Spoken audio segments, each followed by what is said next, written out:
Ilo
over to amo.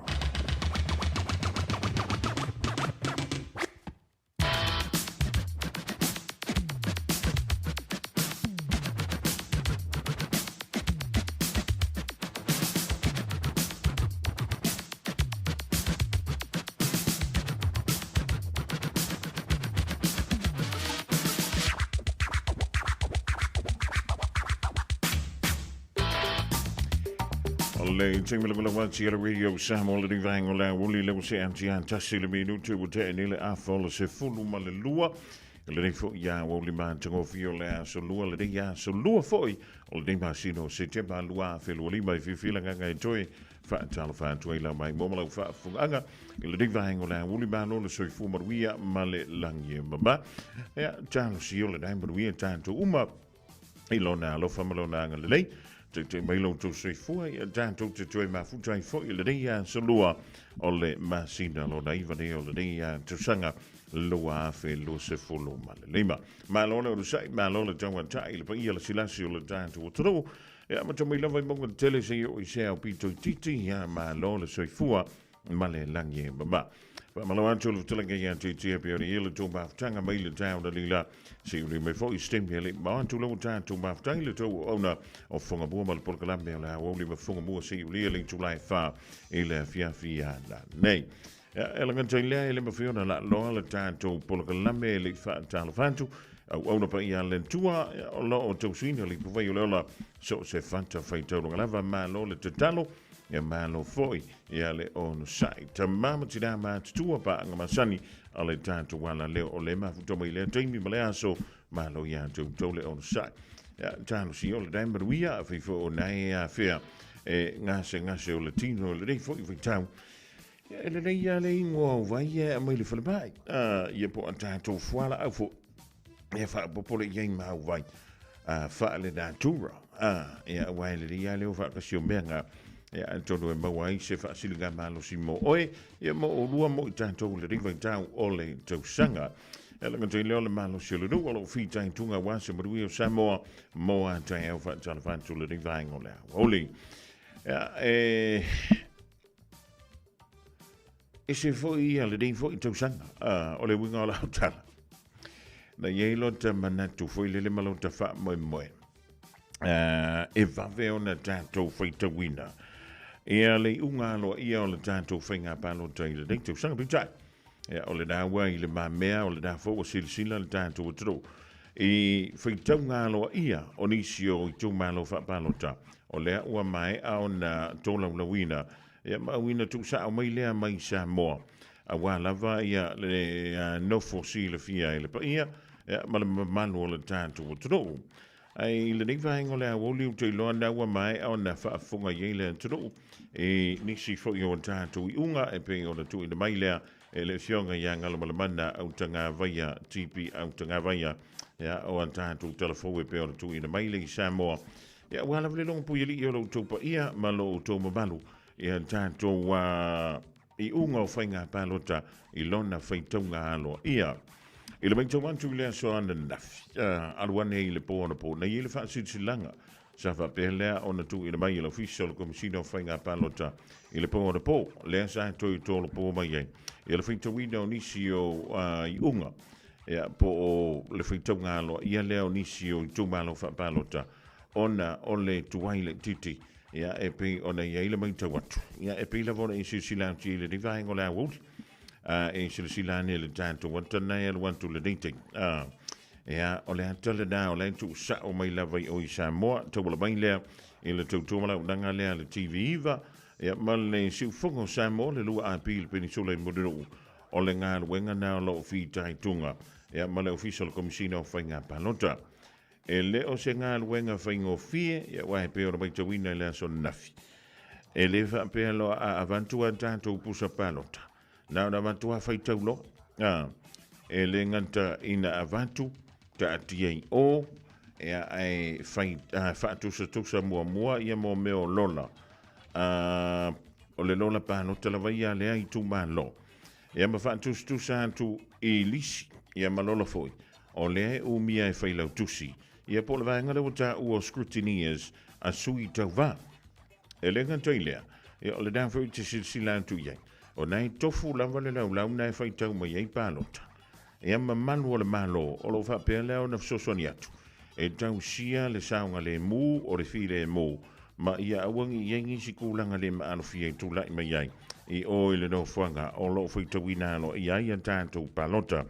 mai lava i le aso for Riley se ia ulia mai le dei vaenga o le aso ai i le te mineila ia o le nai te mai mo atu tanto wanta tu sa o lava na e pe ona tuni na mai le i le gym numero tasi ia bol falta alo na numero tasi nai toa i mato o le nao lo fati no inga wenga ale ofisa o fainga palota ia o le matanga wenga o leo ia e mai sei lava ia le autu sitala o le nai maua lava noa e muli mawinai ia le whanga solonga ia o tūlanga umai pe ona tu ina mai ia e iai le afo i le tumalo o lea ua o tauli maina ia le unga o lana whaitaunga lo ia o ana palota e le leila lo sila marino ane iai o na wantu lunga le timidei o le unga lea o le whainga palota a le tumalo palota o ala tau e sisifo i le whaitauina la aloa ia e na o le toa lua sui tauva o lea sa whapelea o na tauva mai ma ua aloa ia i nei le manu malo mai o le sui o le whaatoutua i le tua samo o tasi e pei ona tula i mai ai i le tātou tauvanga lea po o le tātou whainga palota lea le fionga ia taintu ave la whaitele valo anga tai titi yona ua manu malo le fionga ia taintu ave i palota e lima se lau lua se fulu malelua e tulua tu ia le tomaita ia faipule le asa i le mauta fono ia pole paia inga lona se fulu fitu le umawai tunei o le vaenga whailea ale HRPP o le fionga ia li malemanu moti alofa tu au na ia maua ia leo whainga o palota e wha se lau fitu se fulu malefitu wha se lau fitu se fulu malefitu ia o lona wingala ia a e whaatutusanga le wha se lau fitu ma le lima se lau lua ia o nei le lau whainu mera kango o ia wha popoifo ia le tātou i unga le dai pe o le tui dātou le neifo i vaenga o le awauli ia awalava ia lou si le fia ia le tūlanga i pe o le iai ia le tātou i unga nā mo le tumalo wha balota o ala taua i sisifo ona tātou se antuaila ia le leisi an tātou i unga o iunga ia o i tumalo e se fulu ma le lua o lea ua mai o na whaitawina alo ia se fulu ma le tonu la i le tumalo lea o ala taua e pe ona sa e mai mo ma e whaafunga mai iai o le tumalo whaapalo tau vai maunga tasi lua tonu whaasu i tau wha lea na tāmo mo e mai iai ea mai tasi le sui tau wha le sa mo ua poto tasi le sui o le whaatoutua le tu sa mo o tasi le sui tau wha tuto tasi mai le tambo enga lea ua marino mai ele man tole vai ua manu malo mai ai ia se tasi o sui fau mai le vaeng whaia le HRPP a le fionga ia teio ali seu fiti ai masu na ia maua palo tai afe fa se lau ono se fulu ma le lima o le o lo avea i le tepi nei ma minister tupe o le malo tausi le fionga ia lau timu ia wele se va ai na ia maua leo whainga o palo ta e afe tolu se lau tolu se fulu maliva. Ea, o le isi sui tau vana ia maua le afe iwa se fulu maleono le sui leo le fast, ea ma le sui tuto tasi na ia maua le au fai o palota e se lau male lima. Ea, o le nala ua madino, ea le taatianga na o le tumalo fa palota o vai maua tolu. Tanto se antu, e le tumalo fa palota o fale anta tolu, o lea ua manino le manto le vai, e lua sui tau vā sa whapele ono tau vā mai ai i le tumalo whapalota o fale anta tolu. O le fionga ia leala i le puleri moni a yafi, e fōlega mai o lea ua ia toe u mia fo i le tofi a whai pule o le tumalo whapalota o fale anta tolu.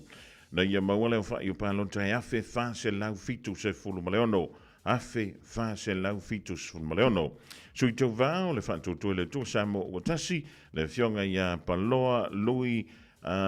James Stowers, na ia maua ia palota na e afe iwa se fulu malelua, afe iva sefulu ma le lua. Fa ma lo le tawivi, ia ma lo fo i le on sai.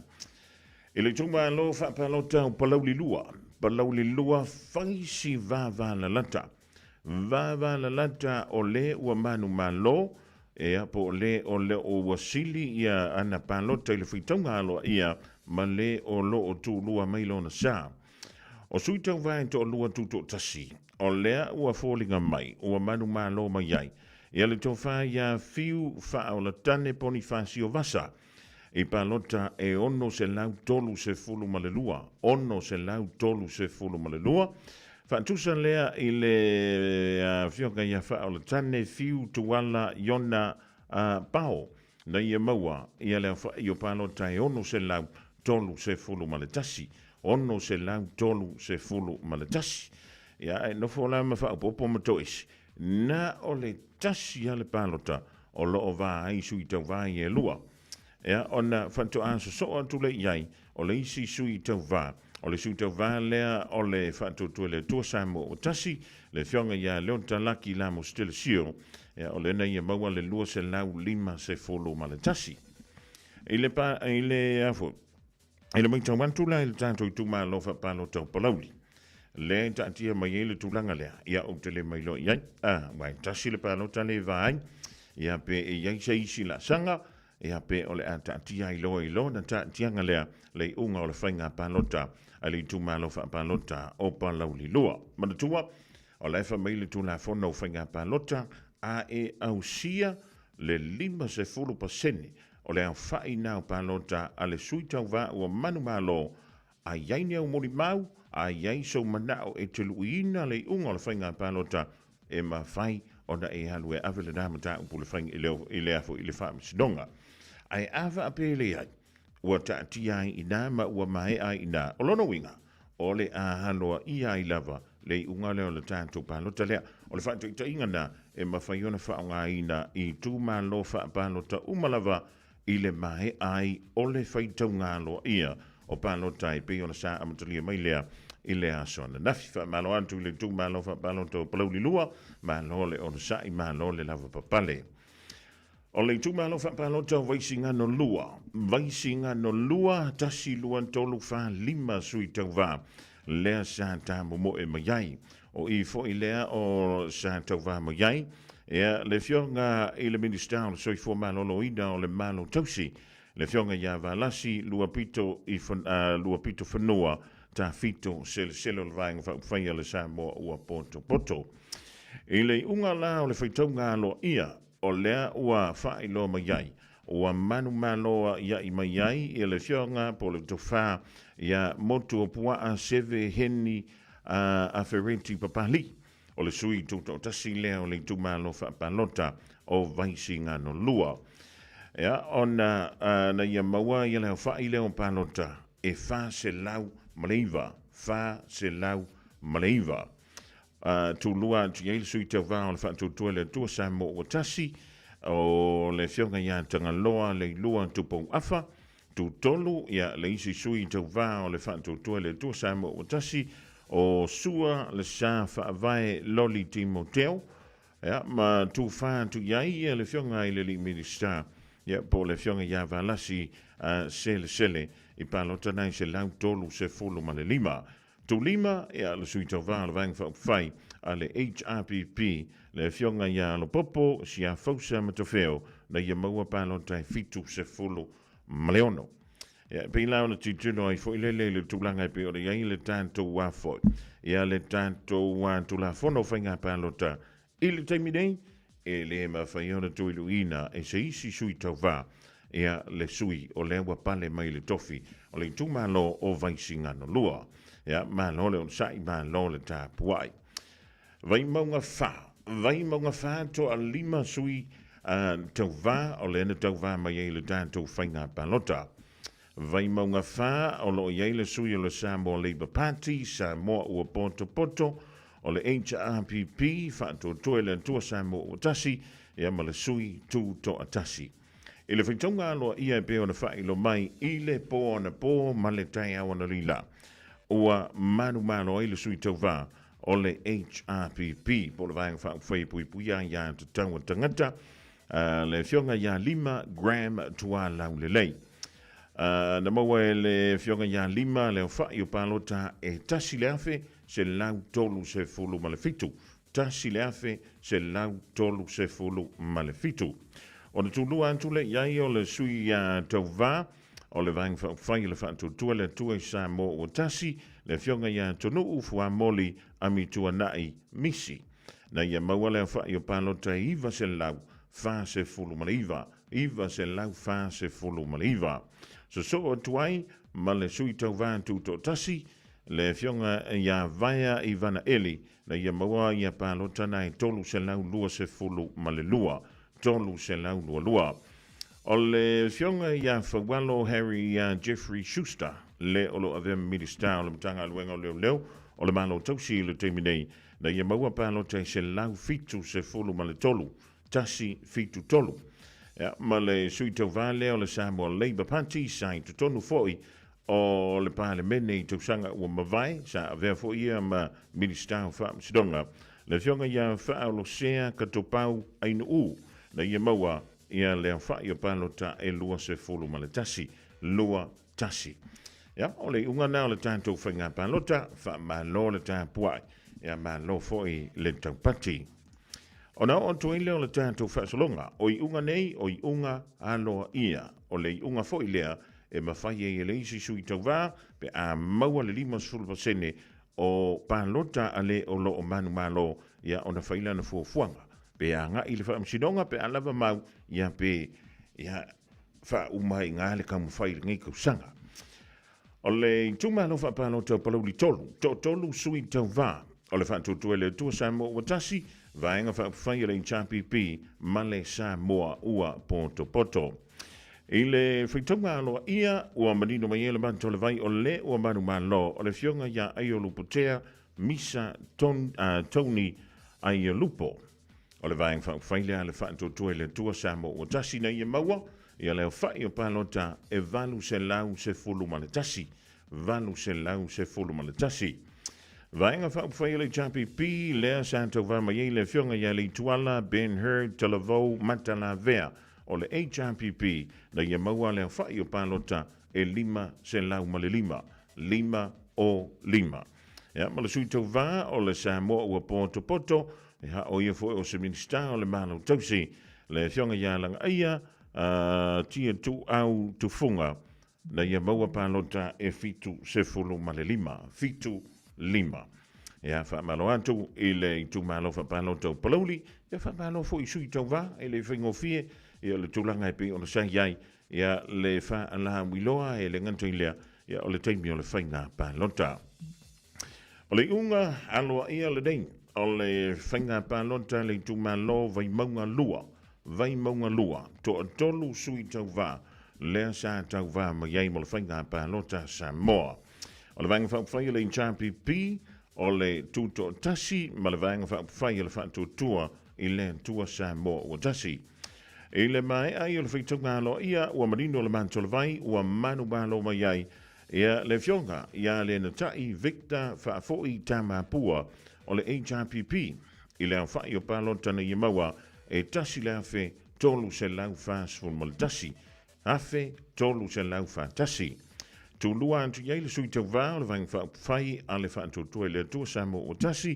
le fionga ia tamale Tangman Jensen na ia maua le whai o palota e valu se lau valu se fulu ma le ono. Ia ma le sui tuto tasi le fionga ia niwa folau pantu tanielu na ia maua le whai o palota e valu se fulu ma le fitu. Valu se fulu ma le fitu. Whamalo antu le tūmalo whapalo tau vai mangolua, ia whamalo foi i komiti e lagantai lea o sui tau vā taito tasi e pe ona tau vā mai e le tūmalo o vai mangolua. Vai maunga tasi, o leo wantau no mai le tātou i unga o le whainga palo tā vai maunga tasi. E toa whā sui tau vā, le sa va pe leo na sa ili mai ai, ia po aio i la tau nei e toa whā, o le a whingalo le tūmalo e a vema o lātou whafonga i le pāle mene o Samoa.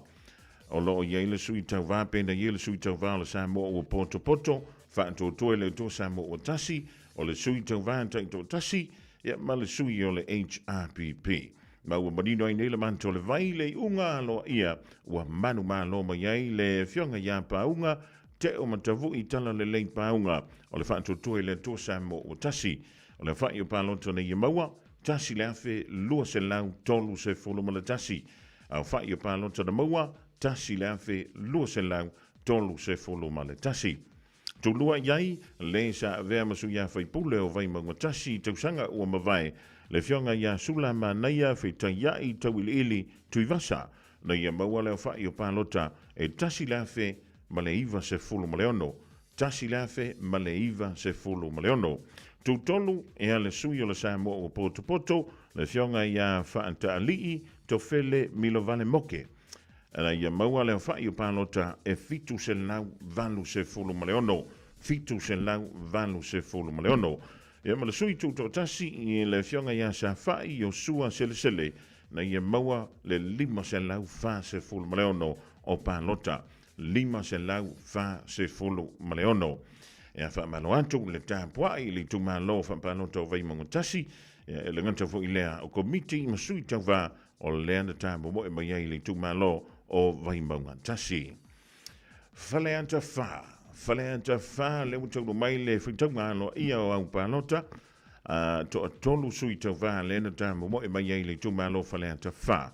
o le sui tau va o le fast po le fanto to le to sa mo tasi o le sui tau va o le sap o le sa mo o poto ma le sui tau va o le HRPP i le mai ai o le whaitonga loa ia o tu lai mai ai o to e pale mai fo i le fionga i le ngoa matua le to fai a ale vena ale i le tofio le tu malo felenta fa i pa loto na ia maua e tasi le afe lua se lau lua se fulu maleono afe lua se lau lua se fulu maleono o le suito va o tu lua antu ye ana pa lota le fionga ya Pepe Christian Fruin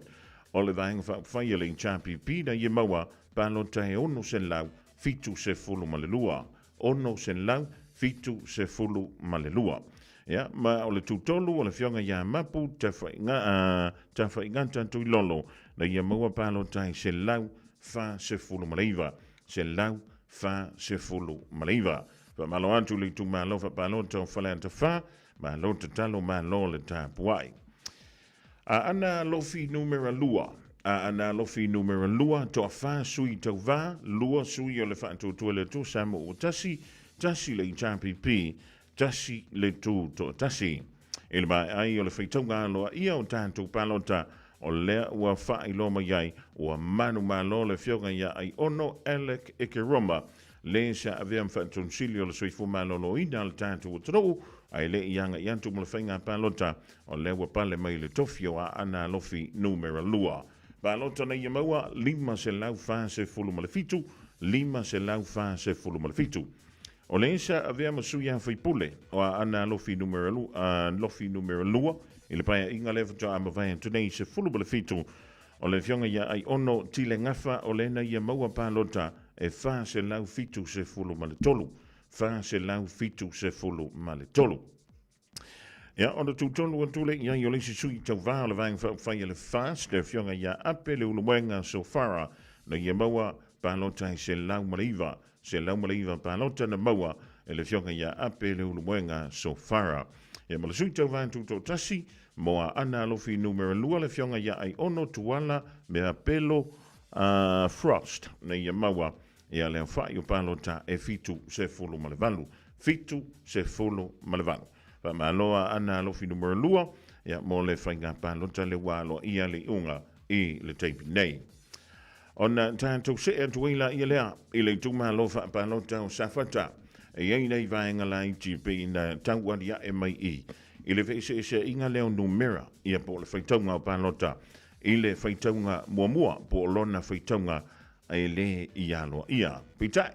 o lea ua taule maina ma o le na ua e mai moane lunga o lau TV po lunga o lau telefoni o le whaitaunga aloa ia le na o tātou palota mo le tūmalo wha palota o sa whatalua e toa whansu i tau vā tasi le Samoa o Poto Poto Samoa Labour Party HRPP ma le whaatu tue le tua sa mo o tasi. Ma o le ua manu malo i le tauvanga mo sa whatalua o manu malo le fionga ia tu ia pua fuatongi le toa o le HRPP palotana i maua e ono se lau 5 Ono se lau 5 Tulua antu iai le sui o le fast po le whaatotoe le tua sa mo o tasi le fionga ia tupai se masi John Mathers na ia maua palota e ono se lau 2 ma le valu. Ono se lau 2 ma le valu. E foli ka maila e na o le 2 palota o le vai ia le ua manu malo le fionga ia tu ia ma le tūlanga lua le fionga ia tu pai. Ona se e tuaile le tūlanga tolu. Tūlanga tolu o se tasi fu i lea o minista o le malo tausi o lo ia le terminei le fionga ia laumatia Manu Matthew Ringo Purcell o le Samoa ua poto na ia maua palota e lua se lau 2 ma le fitu. Lua se lau 2 ma le fitu. O le sui o le Samoa Labour Party le fionga ia to le foa lo salia sa ngā lala ni mata na ia maua le whai o palota e 2 ma le valu. 2 ma le valu. Ia wha maloantu i sui tau wā ma lantu komiti ia wha pefo ia le tu malo sa whatalua ia mo le unga nālo ia o le tātou palota. Ia maua whaangata mai i nā ia i unga e pei ona taulimeina e le tātou ofisa nei. Ia mai le ofisa nā o whainga palota na pauna o le awala o lea o le ato mwhai tu i tātou ai tātou unga. Ia o le teimi lawa e tu wane i lunga ia mamae a fui o na whaitawina alo ia i Samoa ia i unga o tātou whainga palota ia o la whapea fui o na whonga i eilpa ia male mano le tātou turu. Ia si kako koe anga i kasi akuala se i vai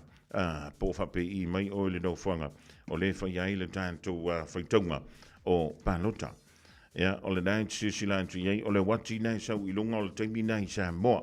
Tutusa le leia le taimi nai Samoa ma le taimi ia i tātou i New Zealand i minute ma se kone. Na paulo na ese senga o laisa o sawa le taimi a Samoa i le i tō lai tasi.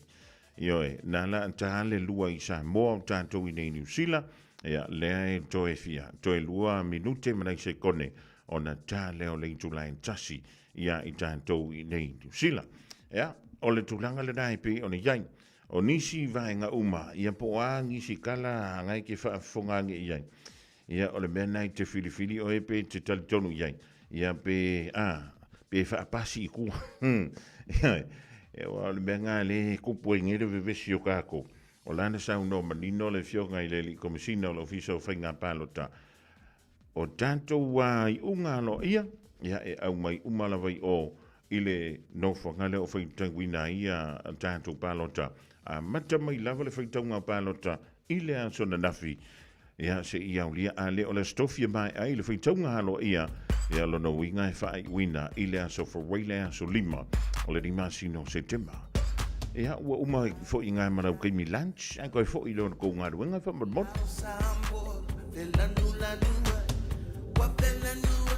Na abe ile lang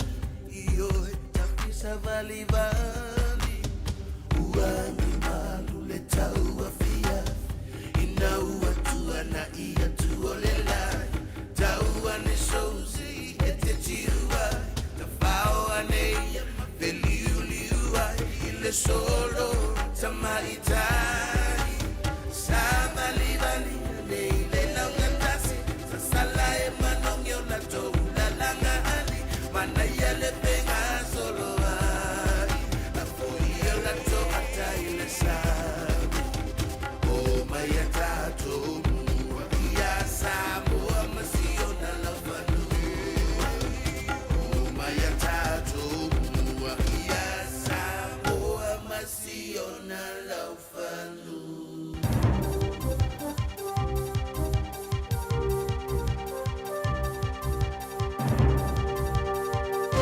In this update, thousands of nurses have joined picket lines across the country. About 36,000 nurses organisation members are striking from 7 a.m. until 11 p.m. today and again on Thursday. Reporters Claudia O'Neill and Tobias McIntosh, as well as Jamie Cunningham, are at the strikes. Outside Health Minister Simeon Brown's electorate office, nurses have formed a long line of flags and signs There's plenty of noise in the air with chants, music and support from drivers passing by. Outside of Wellington Hospital, their message is simple. The capital can't cope with the current levels of demand. In Christchurch, many nurses say this is more than just about pay, but also their patients. Health New Zealand says care will still be provided to those who need it, but admits the action will be disruptive. The Prime Minister is talking up the importance of the Paris Agreement, while his deputy floats the idea of leaving it. ACT's David Seymour wants New Zealand to pull out of the Global Climate Agreement. At least the targets are realistic. But Chris Luxon is drawing a line in the sand. Our government's position is we're not leaving Paris. It would only damage and punish and hurt our farmers. We actually are not up for that. The PM is also hinting there is an announcement coming on methane targets. Foreign investors are looking forward to putting down roots here following new visa changes. The government has given the green light to active Investor Plus holders to buy or build one home with a value of $5 million or more. They'll need to invest another $5 million separately to be eligible for the visa. Venture capital firm Icehouse Ventures Chief Executive Robbie Poole says we can't ask people to make New Zealand their home when they don't have a home. They're not often renting Airbnbs. They're homeowners. They're discerning, and we should give them that opportunity.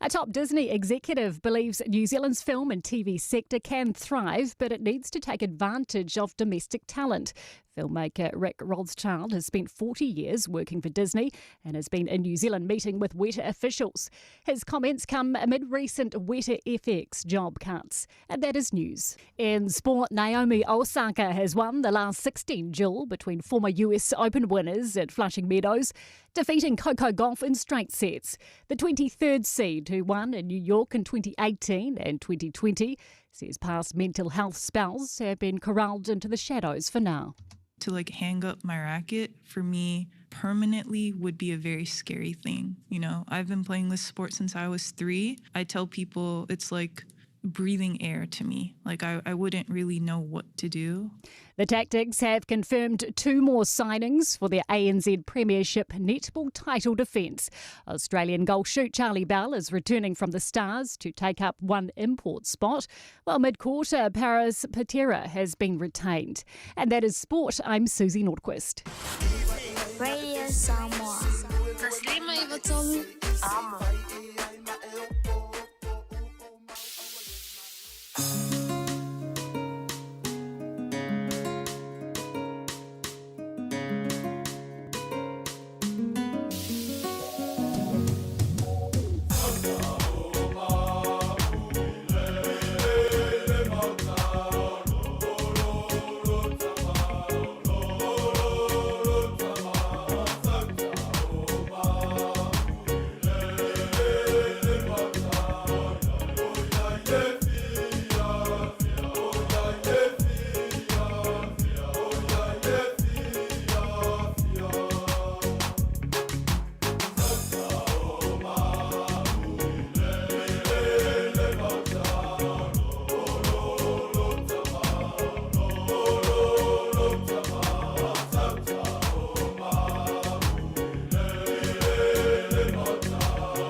Take me Oceania,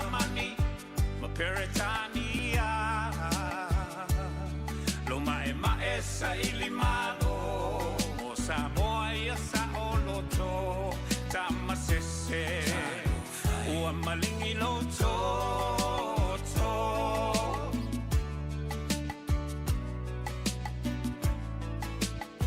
Naitina ole mau, ua aula uina ilau. Le toloto te tele, ele ai o se fefe. E au solo le pongisa, ile vao esa ili o tama, e momoli. Nai alato tau mafatanga. Lawaki alangona pesio iguleo. Ele pule ni palangi o la Samoa. Ole mau a pule, ole mau la valeta ua. Ole mau Samoa mo Samoa.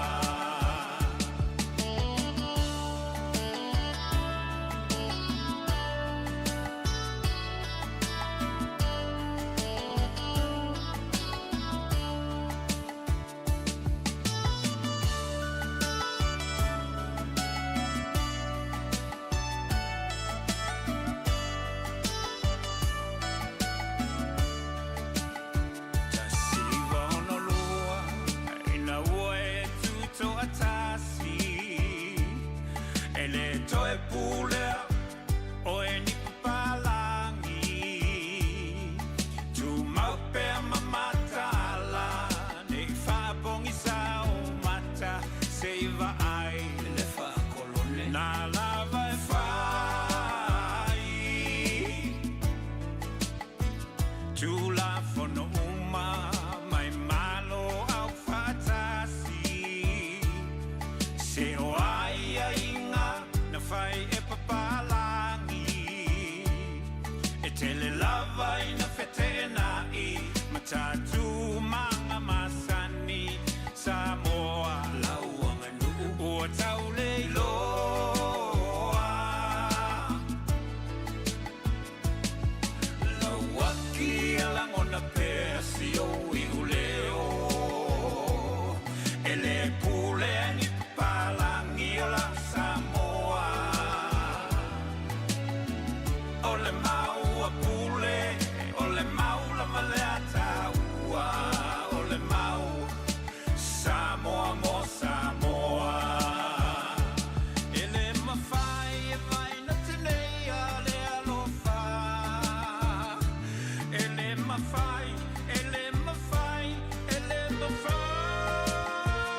Temdang lawan sila wan lusa fulung malay afa midu tu tene le tu la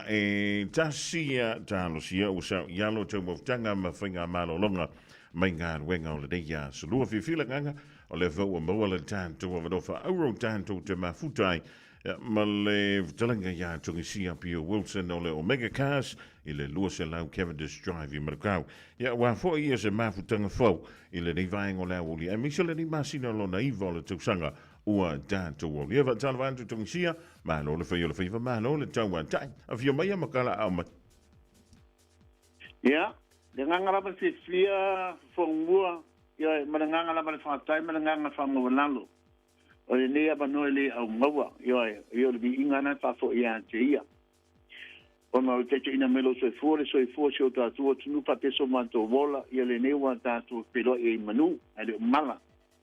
I le nea so lona lua o le masino se tema, ia o le bi inga fa fe tu ele, o aina tau matema, ngai lua pe tate o le ne masino to wa fa fonga mua. Ioi. Ia na fa pe o ta wale fe el tonu ai longa ka ke aulia a le mele ka ke lo ai tongsia ia ole ai manatu mele to ina ya ta ni fa pe tai yo e so le ya ma yo e so le la ma sa no anga o te le lo ya le maguna to i mti tie po da mo mi lu le la bi ele la to ya ole va engana ele wa va no ar po tu ma fana ole tumu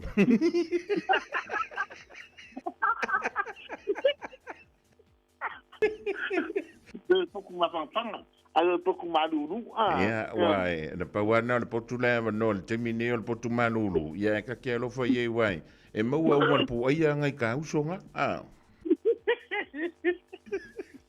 Esa leila ba sa nuanga con mua. Sa te lo patu ai nei uso. Wai ole mau le manto wa le mato companies le mato lo tu la sa ia woni i baba mama ma le tua ia wangale ia tia mai fo i mama ngai fo i ma le malu ia o i sil mama la o ai yo e sian mama la o e to luanga o sa te le o to mai vai tu lo swafa e turanga le wei le malu la toia ma to matia wa man tu foi o le malu lo fo mai ia na tore fo mai ele ia foi ang fo mai mo nang lo nga fo mai e ma fu mai le mala mai ngas ono la fu mai ia na ponga o le la mo le anga ma mo anga peipa ia o me ko na nga ngai mala ngai ngasi lai mo ti ele le ya le mo lo le vango fanga umalo malo a tungsi okay lo faccio sul tia io faccio da se velo in lava le sto uso la via ya ti tano fa mo mo ta sto fa tano fa ta si manda tua pe ia io mole o se tano ia va ia malolo sai malolo te wanta isole ale ile mele le ata ia pe wata fa fefia e ile ding vai ta wala tu sanga tungsia e no le wo mai le ding vai yaso o le ai le i longa mai le tulanga pe o le tanto finga pa lo tai sa mo ia e sa le la bale sa nga ponga boa ia tiro io tolava ole la for the system of nga shu ta tu mo chnu anga fa tu ta tu ni pa ponga ta se la mo la ba mata ya for le palmini fo mali ia ia anga is por tengo ga system ta pela ba ia mau pel to ba shu ta tu chnu a to ni ni swinga e fo ni pe fa ni swinga io tu langa la ai la ma fo e tu lai mai penga malo ia ta to fa e ang pomile fo ile penga malo fo ponga mua ia o le tulanga nai ia manino le leile manto le vai ua usita ia malava ia inga o tanto tula fono ia o tanto ele ia se lian tulunga o tula fono tongsi ia esa le leila ma le saunoanga fonga mua Ia, tai tara to tasi ato tara to sia la to ia tai tara la to ia. Ah. Ava pe la tu la me le fas la to ia tato mata. Mali. Pero amu patau ia la foi la ngava tau na fa la wiloa ile malu la tinu. Wa tu na mania Samoa ia tan sia ana tato mata. Ia va tengo fie la pa lo tal Samoa la to ia. Mali. Ah, mai na ile patingo ia promisi ia tengo fie foi si tenga parota lumana ia a fonga mua ia ia wa le sila sanga le pe mai al fai tonga lo ia la tanto matai tuina po ai fo la tu mai ia mfa pe mai ia e ngai ku fa anga ia nga fai le va anga ngai po le stofi po le va ver le sfoile ia sa really o te sidi a fonga mua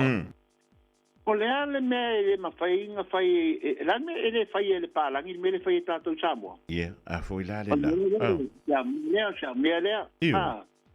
ora me fai nga fai palangi me le fai tato Samoa e fa fai ngo fia foi le palo kanga uma mai a le ni te sili fai ia ia la ngo tanto e fa mai tanto me foi le le hava faka e po le a ia ma le mea nare. Ia ma le mea ngai ka ole alofa haku ma le alofa ma. Ia ka ilo iei sau wha tau whala i. Ia a warga ka la lela ki ngā ingar ke mingi. E leo le au pa loka e leo le au waenga ka kufa ieku. A ole a ki ngā ingar lor sui kau wa. Nā, ko muha. Kora te ni ka wa sao le le ila ba. E kusa umanga o mai foi le wha maka i pepe me sui kau wa.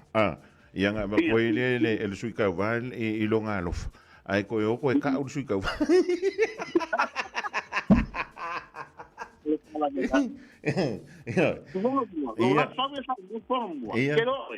Anga papea o loke mawhai Samoa. Ai, si o ke alu, o ke alu mai whai pule le ka whikuri le paroka. Awawhia. Ai, mera koe nga, ele ilo whai pule nga po ele la paroka. Ai, e mosa koe nga, ia. Ona fo fona kai kala ko fia la mo cha kai ka mera kanga. O le mea ka ua nga. A mai ka mai ki o le mako nguse o le fai ai amar king po. Ia sa mo nei la, ia per te mi foi lele pa makai ai fo ia pa la bidoa. Ki me ala foi le te mi foi. Ia le mela tu ka ka su se te bang dia na ko ia nei po no po. Yo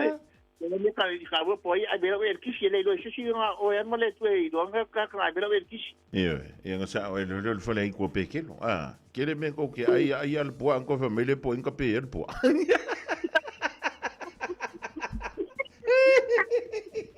Cosa le singa me de woku. E uma no fai tunga no ia. Ava pele la varangu perenga mai suida woku. Ia nga lo le ko fai. A bene ko me sis ka lu se la nga mangu ke ka u mo. Sedi. Maka o ki. Na po fa la le ko la suida nga me la lu se la. Ia. La suida nga fai nga ia. Fa na sunga wa ai ke do ngai ke pia ko permenge ia mina we sa ulima sela ia ale pe pure nga ka mo bela rusa kala ya no mo mo sela kala ya makaronga fa makala akon ya mo ki akon ke ni mo pa makapepe i fai pure yo e ko yo ki aka ko ia ka ko ri tongsi e pe fai mai ai o mai angelu e va ai le ka ko fai nga paloka e ko yo ki ar me ia ka ko e ko pua va o ki ia ki e uma ko ai nga fai a ko sale a au fai a nga me le ka un ka ko uia e maua ka ko le me le gray area foi le po singa vai pango ia ka ko ke uia foi le inga ia awangi fai ar mere va mere pula fong ia fai ar mere ka ke loko ye e sa le leia ia ai ato no le ai foi ato no le de liba bai foi sa to what you know e ke formua ia o ke le fi fai pule matiba sa mo no ele matiba sa mo ko bonga da tia po ela sunga yo e mali ai nga to i bai ia pe tu danga la to e au la to ia o Samuel mo tiba sa Emilio ia a fa la Samuel ia mo lo poto fu Samuel la to ia a to mo E sa o le leia ai longa o koe isga ka o koe vale e ola vai kauringi wa popoko uma ka kai fio.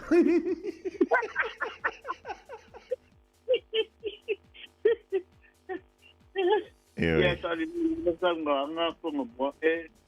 ya sawa dari dokter be apa ya papel raya ya tu ia la tu sa mo pa ia le pa ia ti firinga ya ta tua ina tu o tu le fala ta po ia ya al fai mal mal ta tu nu le pa nga ti firinga ya le voto nu man dia o le inga raba ta la to ia fonga mua Mali. Le ini tulanga fo ia se bede si mai sa mo nga palo ta Mali lo. Ko ile fa la fo ile fanga malo fo ia fia me temi la fo ile tu mau ya fo fa sanga fo i le piang na fa ta le vai tau ya so ie le palo ta se manu fo ia se kulturanga ta te ta do mo ia me te spito si lava o la mea te machauina do ti la fo te ai ni ma sei o me la o tu palo ta uile io le lo fala lo tato ta pa o le langi si o tato o tu no fai na fiti ma si o tato e wai man dia e de des ta ti e ti la fai politiki mai ka ko maka foi mo si ma malu le tu ya la fitawi la fai politiki du mo laina io ya o le mena e foi le mala mai ni si o tato o le polokiki e fai ai ko ko le me fai le polokiki e kaule o mai foi le ku ya ele mala mai la o lona winga e vavea nga osa lo whaari ma lo wika i nga ingo i fuole o whala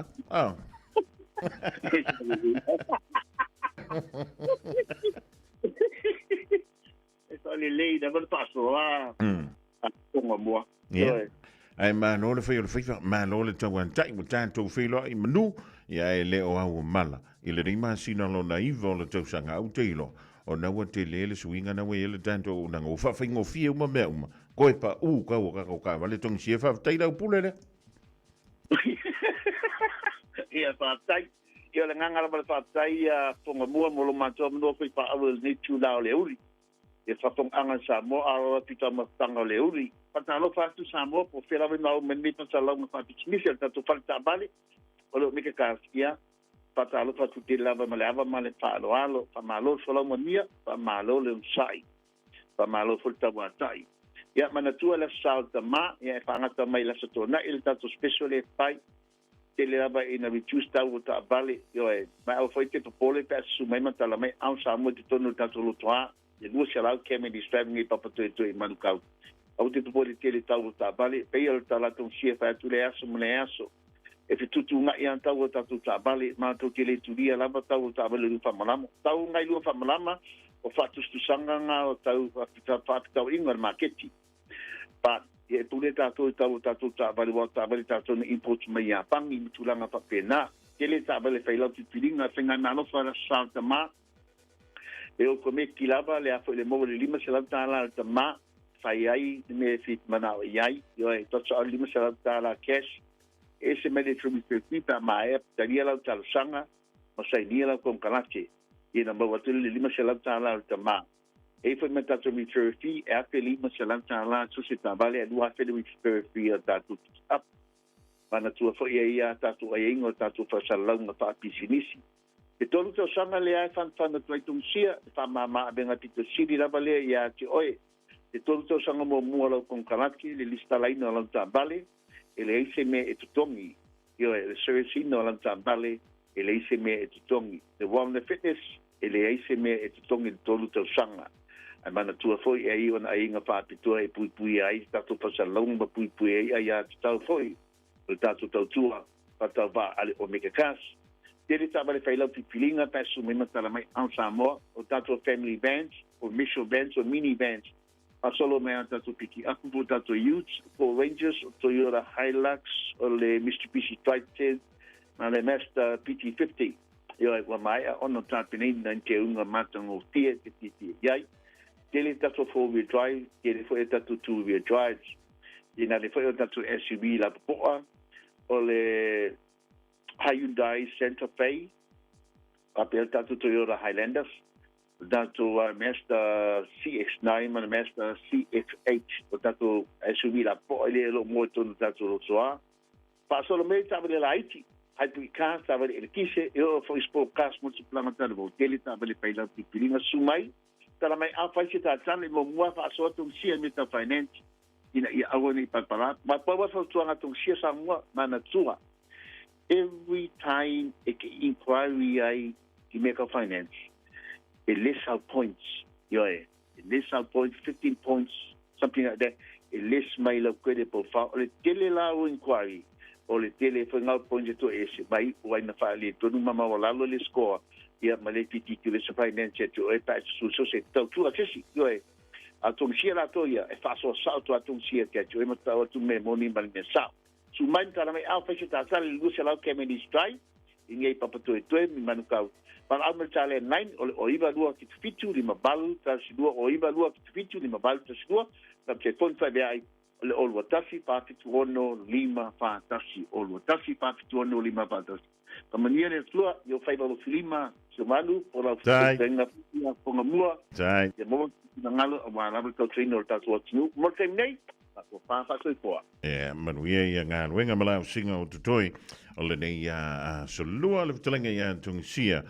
bole fiongana ia lumor vai pe o rei whaafunga tia le tautua mala unanga ale o mega kasi da i le lua se lau Cavendish Drive i Manukau o Stawa le mo oe ia malau ainga i le nei fo i vaitau o le tausanga.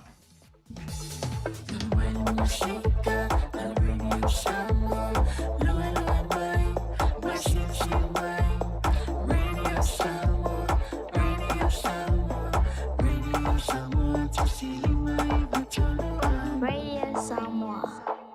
Nurses' strikes are planned for Tuesday 2nd and Thursday 4th of September. Hospital emergency departments will be open for emergencies only. If it's not an emergency, you can visit your GP, urgent care clinic, or book an online GP appointment. Or call Healthline on 0800 611 116. For after-hours care in rural areas, call Ka Ora. Find out more at info.health.nz. O fia maua sau ta vale po sau piki apu. Ai tong i ta iwa yaso, lua va yaso, pe ta imasina. O le sleek cars o le a maua ai le fsoswani. O ta pena le au whainga ruenga a le sleek cars, mo oe malo a inga. Aua e te popole i se mea e tasi. Te tala fitu aso, mai le sifulu i le tai au, angai le afo le ono le afi. Tele la lai au kilani i saute, vili mai loa, i le olua tasi fa, fitu lua selau, po le o lua o, fa lima, tasi lima tasi. O le manu lula wa i tātou i New Zealand, o le maua lavo le lua se lau tala i le sei le Digicel, e vave eina ma whanawhana i o e Samoa. E se fulu whailonga ta i lua se lau tala e anga waa i tātou i New Zealand ma Australia, pe halafo se top up luas fulu lima tala pe siliatu, e whaunga ai le ClickX. E te anga waa fo i le sei pe a whaunga le ClickX e lafo ai lau seleni i le MyCash a le Digicel i Samoa. O le awha yele sei i Australia te tasi, ma o le ni whaapitoa e amante le aso whao o kuso, ai mai e le aso luas male ono se tema e ia inga o le nei whaapitoa seki a Digicel. Tasi lima i watolu amo Radio Samoa. Bread of life sent down from glory. Many things you were on earth, a holy king, a carpenter, but you are the living word. Say it now. Come on.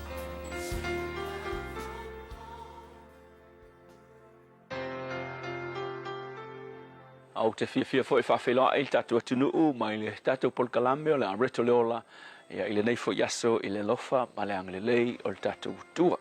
O le peris fulu lua whai pe luas fulu valu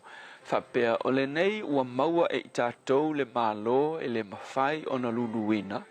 ia tātou whawhetai ai tātou te au auna i le tua ma le mingao ma le matau ia fia mai ai o ia. A le upu mo o le aso le nei whaupuina whapea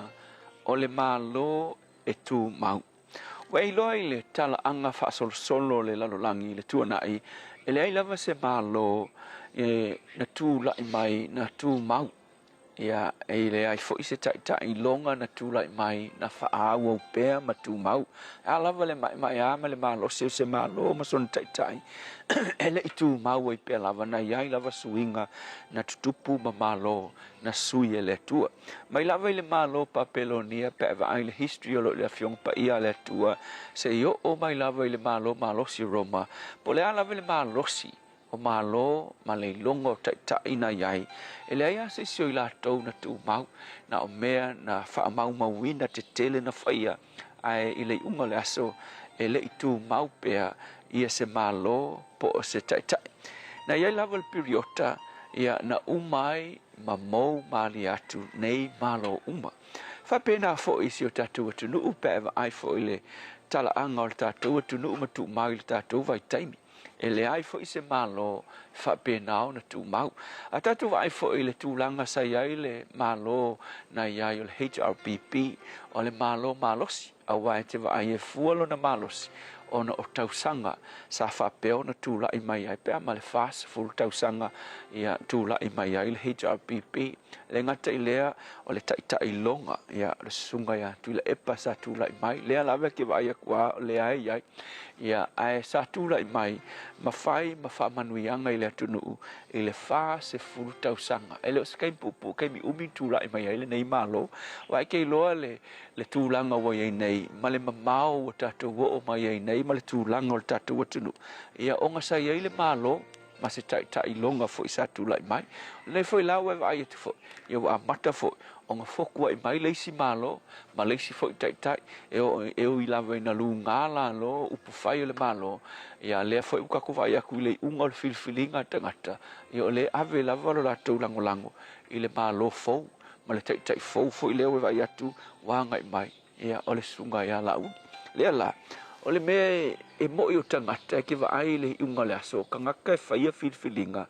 ai le unga la vale aso e nga yo i la vale a ole tua i filfilinga tai to tasi o tangata e fai but le la utu la mai fo ile si malo e winga le i fa maonia kwa fa maonia si aso ngai vai aso ia male anga ia tu luma le malo fo mal kai fo e peitai o ngai malo uma ele ai se malo ele ai se tai e tu mau e mo malo uma e mo tai uma po le afo le tai mai a ma le fia ia tangata ma le longa le tu lai mai o le fa no noanga e ia ia kai me umai e ia fo le kai mi e mo e se tuai a le me siri la na ta ua e ka kau o nga e loa o le o lo nau le i le malo e tu mau le malo le fai mai o le malo sili e le ngata o le malo e tu mau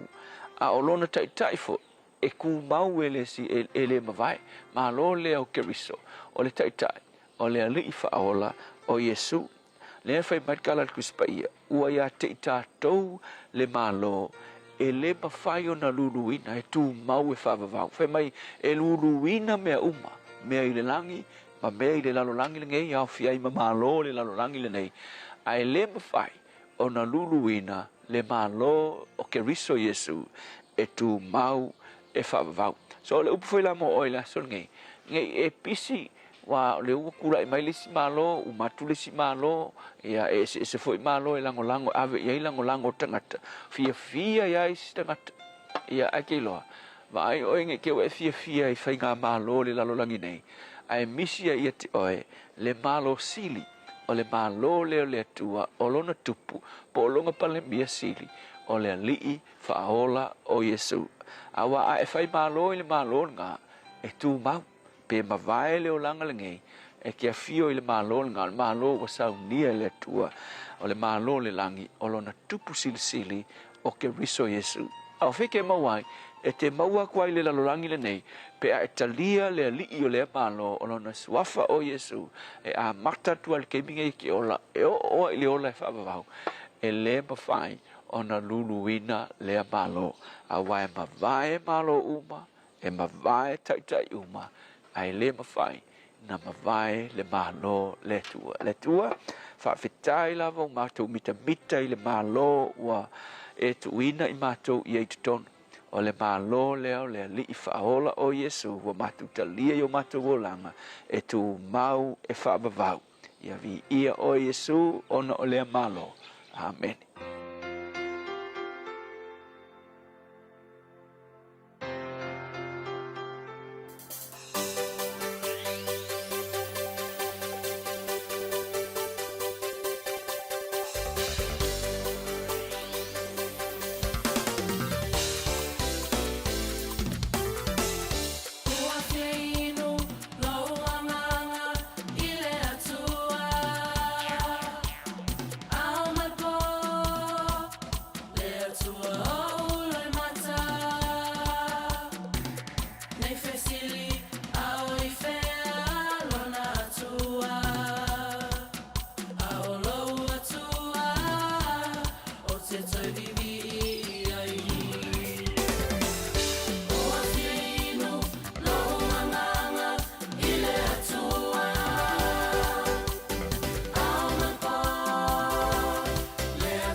As Fresh Mournful Gospel Pentecostal Churchy Weymouth le di vainga le awoli ma le tanto bishel da uafien ulo nganga e jolo wan twele tanto pulgalambe piore fa fonga be mai mo ya ile aritole ola piore fonga dato ma dabreina le sunga fe fa ya pastor la le Corporal Assembly of God ilano isavai ja lo sia wa nga le fa fa nga mo o ma mo tanto umlava le dia vai ngolea. Woli fan telephone twai le sunga ile ano sa le so ya fu mantu. Ya ole sala mo nia le tali o le fofo mene yo ngasi. Ya mi se lava mena ngasi le pipisi pe ona mafuta mai nai Palmerston North le dia vai ngolea. Woli. Radio Samoa. Taslima Ivatomu.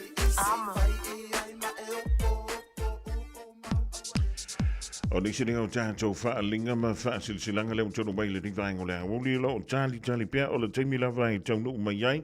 e a tātou I unga loa ia o le whaitaunga o Palota le tātou tunu I Samoa. Ia Michelle Vali tūmalo wha Palota o Whaleanta e pe o nā nginga fo I lunga o pēa mungalu le ea.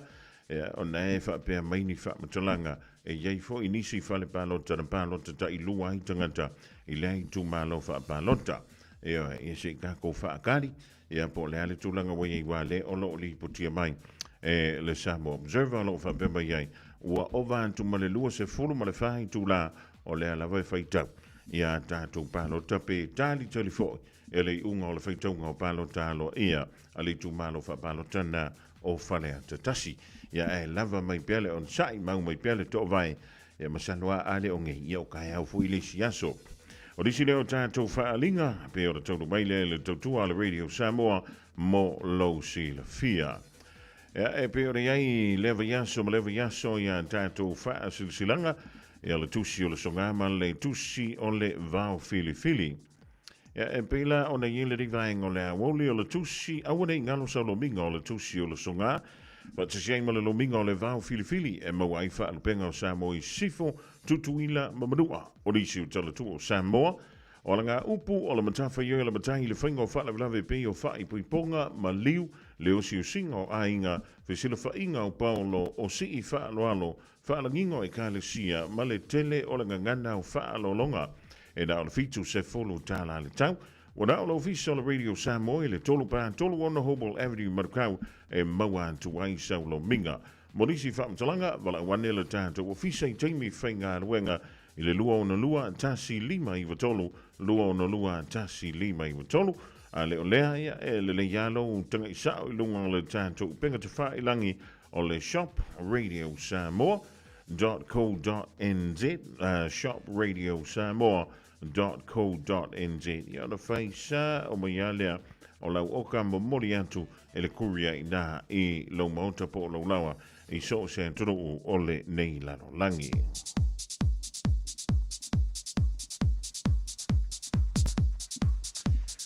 O le isi tātou whaalinga mole a inga sa tawhatoa I iwa.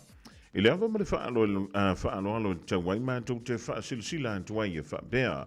O iei le whingalo ta mā po suafa o le tātou ainga sa tawhatoa I iwa. O le awha iele whilo inga male talaroanga suli mawheo I uma o tawhatoa muango ti ale unua iele I o iwa. I le asa se fulumale lua o September lua whelo lima. I le lawa o tawhatoa I iwa whaasale le anga sa vai I Samoa. I le tulai iwa I le tai ao. Mātou te talo atu aima wala ulia lo utou pa ia malo utou malu e su mai matala au mai tātou awai le aso tau poina.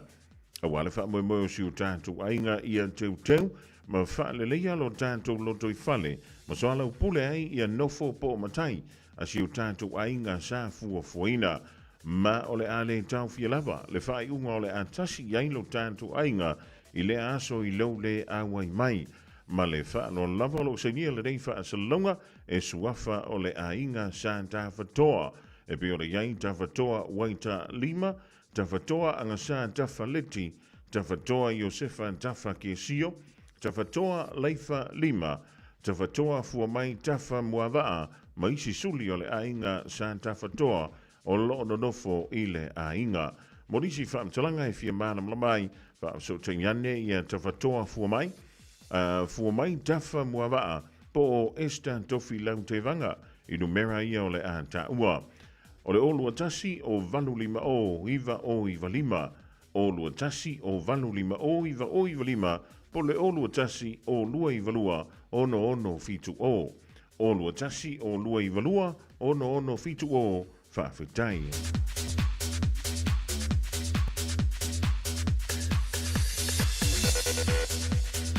Wale tātou whaalinga muli leo tauno mai mo ala ma tama whanau ale fio anga wa sau.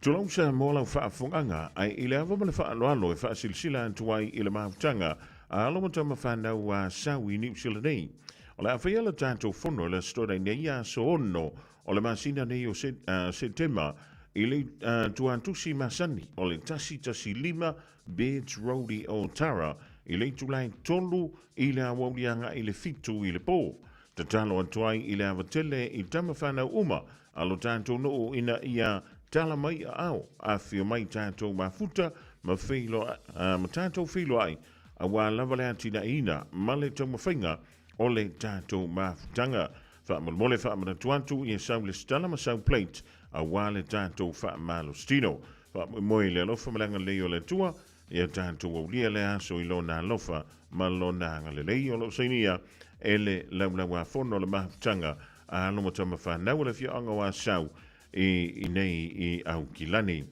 Ya, o di sina o tātou whaalinga ma whaasilsilanga o lewa taunu mai le rivaenga o le awoli a wālawa ia le longa puiali i o lo o tō pa ia malo o tō mabalu e to tonu o au kilani nei nisio whaamoemoe o lo whapele o na sauni e tia nisio ma futanga i le ngantoilea o a inga whaalapo putonga nuu wa fia anga mai kālesia.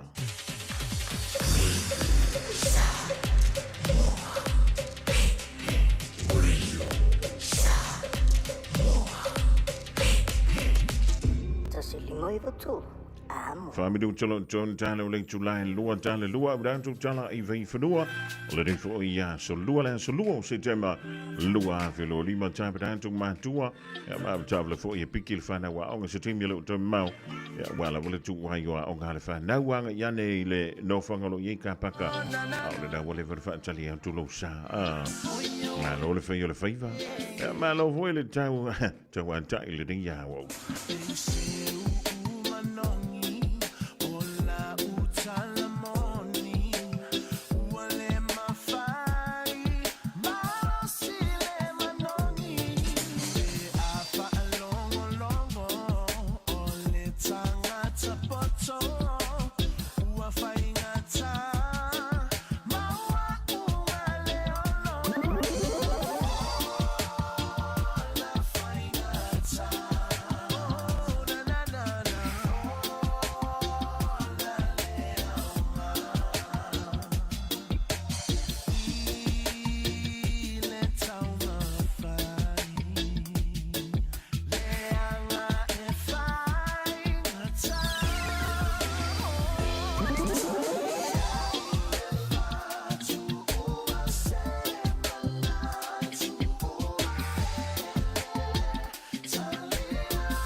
Italiana, my love fear ya it's oh never where am I tell it oh set up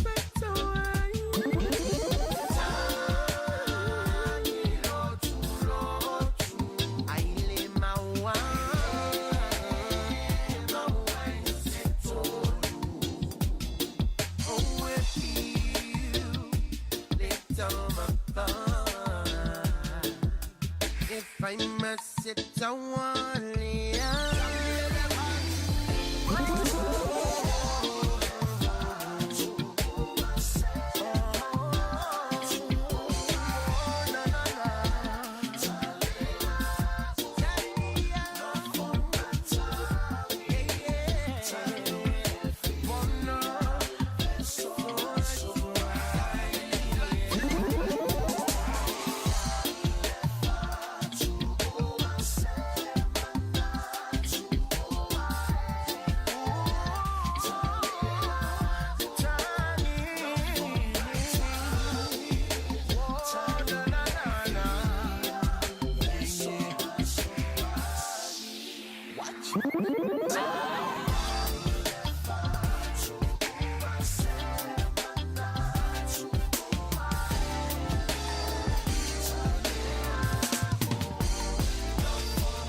inga le nei telefon mo ni tai au mai a te New Zealand ia wa fwelo no fota poi mai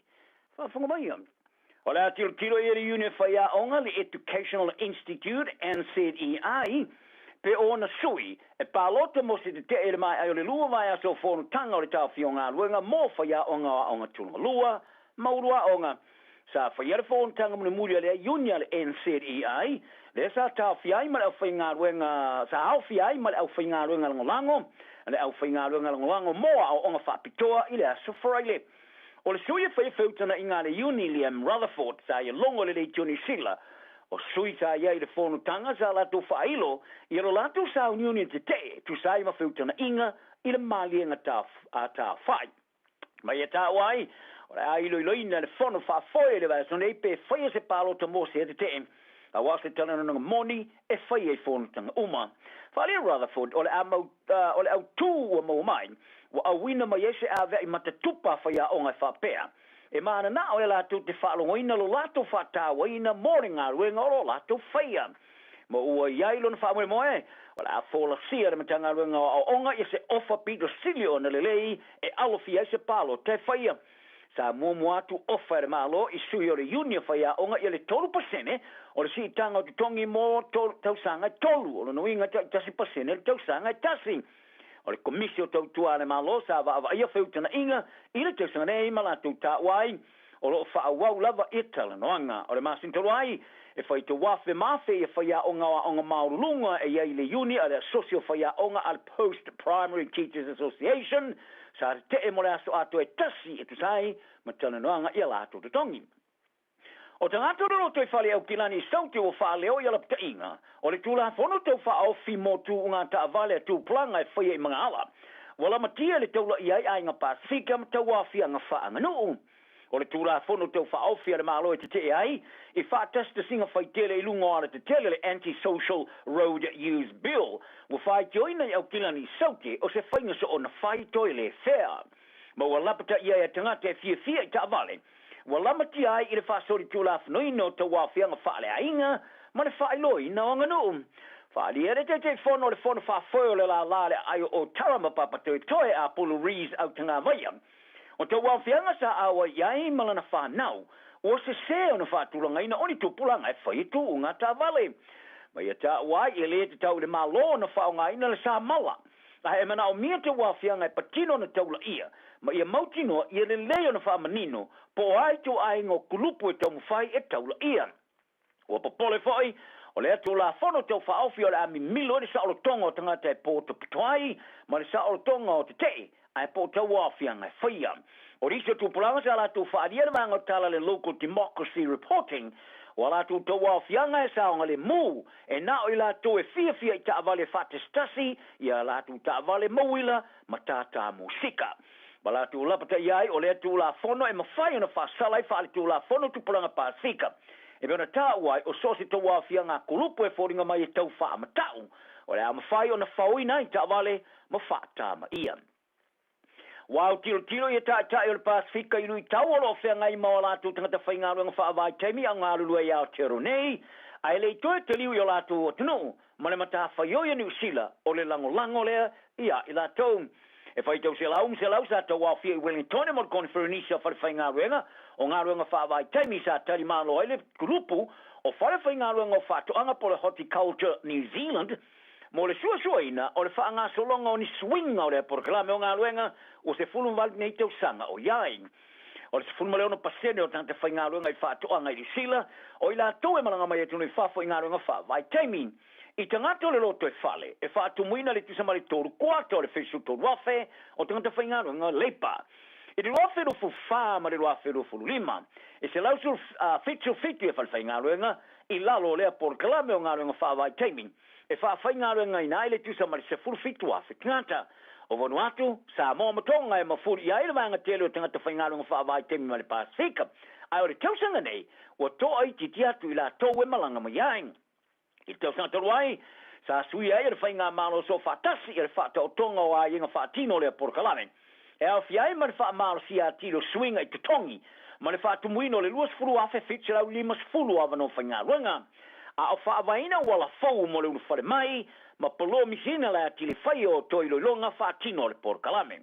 O le taimi lawa fo i leo Papua New Guinea ma Career Pass, e na o le paua i leo moto le Pasifika o tilo. O tele atu ngata whai ngā ruenga o maranga mai a te roa i lalo le Port Kalame ri taimi rei.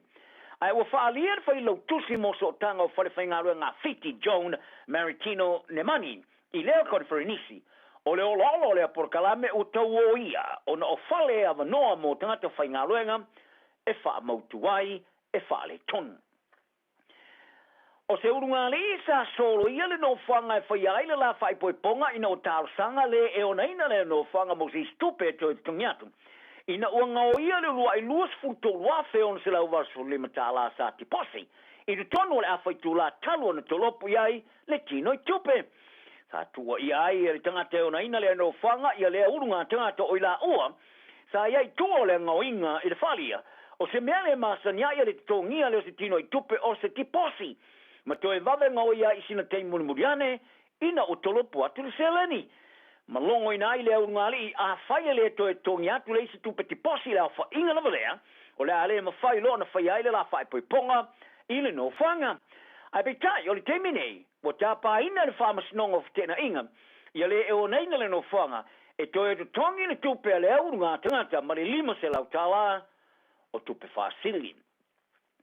Toe tilo ta i taro ta longa, toe tilo i ta aro es fulu skoa sa moa i le lato manu malo ia pani on sumari lua sumariva. I le asona na fili ta mana sanga i porolangi le kapia tamai tai. O le efato a mato na ta alo le Black Ferns ani sila. O se a vea ili na mari tamai tai soa kapteni rua hei demand, mani whaia onga whaurulu Alan Bunting. I le mai ai o le fast food ono ai sa manu malo ia sepania, wa fa mauti no ai le awani sila i le latu tu maua i pele tulanga mua i le latu pulu i le unga sa iei mai apani. Ma wa tilo ne ia ailani, i le isi latu ta alonga le vaso fau i loa i le awi tulanga mua i le latu pulu. Sa faisi fai le mua le amatanga o le ta aloa o New Zealand, le ola o pui le champino le porolangi. I se amatanga o se ta alo le ta pulea, sa mafu ana maua le skoa i apani, no se so sa le lua, ma tu leila tau tai le ne skoa ma skoa ai i apani, i le amatanga o le tālonga. Ai o le temi lava sa to ai le latu ta alo sa va ai lo le telo le ta alo le Black Ferns, se i o lava whai unga. O tamai tai tulanga wingi a Portia Woodman Wycliffe, wa a vea nei matangata ta alo ni usile wha tuina se matatia, o le skosilia i ta alonga whaitolia i awali mtamai tai, i le au sia leo le limas fulo skoa. O ne skoa limas fulo o ia maua mai ta alonga whaitolia tos fulo o ta aloain, mo le Black Ferns, ma pasi ada matatia sa fatuina le wingi mua le All Blacks Dark Howlett le fast riva na score sa maua i talonga whaitaulia. O tau tino le whaiaonga le All Blacks Scott Robinson o le talonga ma Springboks Africa Sauti le stonai nei le malai Eden Park iau kelani. O se talonga pido silia tule o na tau telu mai o na ia tau avea le tofinga whaiaonga. O ia whaailoa i leo whaili poti le asonafi. Sa le tui titi ai Robertson i le tāua telo le tālonga mani champino le polorangi. I le malai le i toi whaia ina i lava le All Blacks, telu mai le a whaivi sa lau iwas for wha. I le temnei, o limas fu tālonga whaitoria, e le i toi malolo i lava le peuli le malai lau loe au klani. O se fisui inga tele o iei nele au le All Blacks, mo le pui o le matatia. Sa whailo ai Robertson, i le toi tāpai nātua le tamatamo i le numeris fululua ma le wingi a lista, whai ngā nuku i le au. Whai ngā nuku wa lua tau sanga i le toi te alo i le All Blacks, ina o malanga i te alo i kalapu i atune whafo. O lea whiwhiringa e muna mai, ina o ngaule limo Timothy Tavatava na wai, i ta alonga le whai ngore vai asio le ta amarisanga o whai tumalo ni sila. Sa whisininga fo i Robertson pe o se whewhe le whai ina le sonai, e ye le sao i sa ununinga o ye ne le All Blacks. Ai sa le i tau mwhai le whai a onga alfia le visili, ai pore matatia o iai le malai inin pake au na puipuia, leo o limas futarong whaitolia, e le whaia ina i lavan. Ai o se vainga mata ina tele sa iai le talonga le awata maitai Afrika i sauti le tamarasanga ri pororangi, ina au sia, le whasalonga e valor so nga champini pore quarter finals, mostai momoa i engelani. Ka whaatoi lalo Afrika i sauti le awa Italia, luas mariva lufurfa, i le asonanafi, ma ua au sia i nei le au Afrika i sauti te maitai le quarter finals, mostai momoa ni tamarasanga le ipu ale rangi, talana ni aso, manuia le tulu. Tasilima Ivatolu Amo Radio Samoa. O ai fo I o le muanei ele tau mate peni pese mai fea a ia malama o lei ano foi le moana o lei a fai anga tau a sai le tai papa o le tua masanga o lei a lava o le ngatai fale Etaele lava ile taifana tautai ai lava sauma afe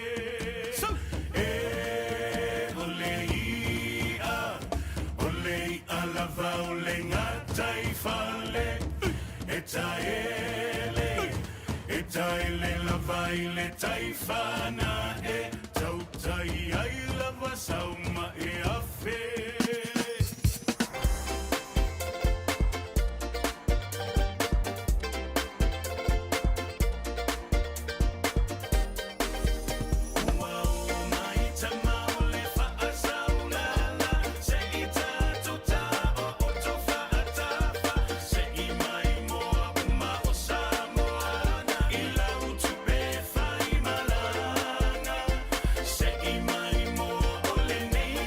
Tele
tamba le fa so lana le viongo sa le I moa.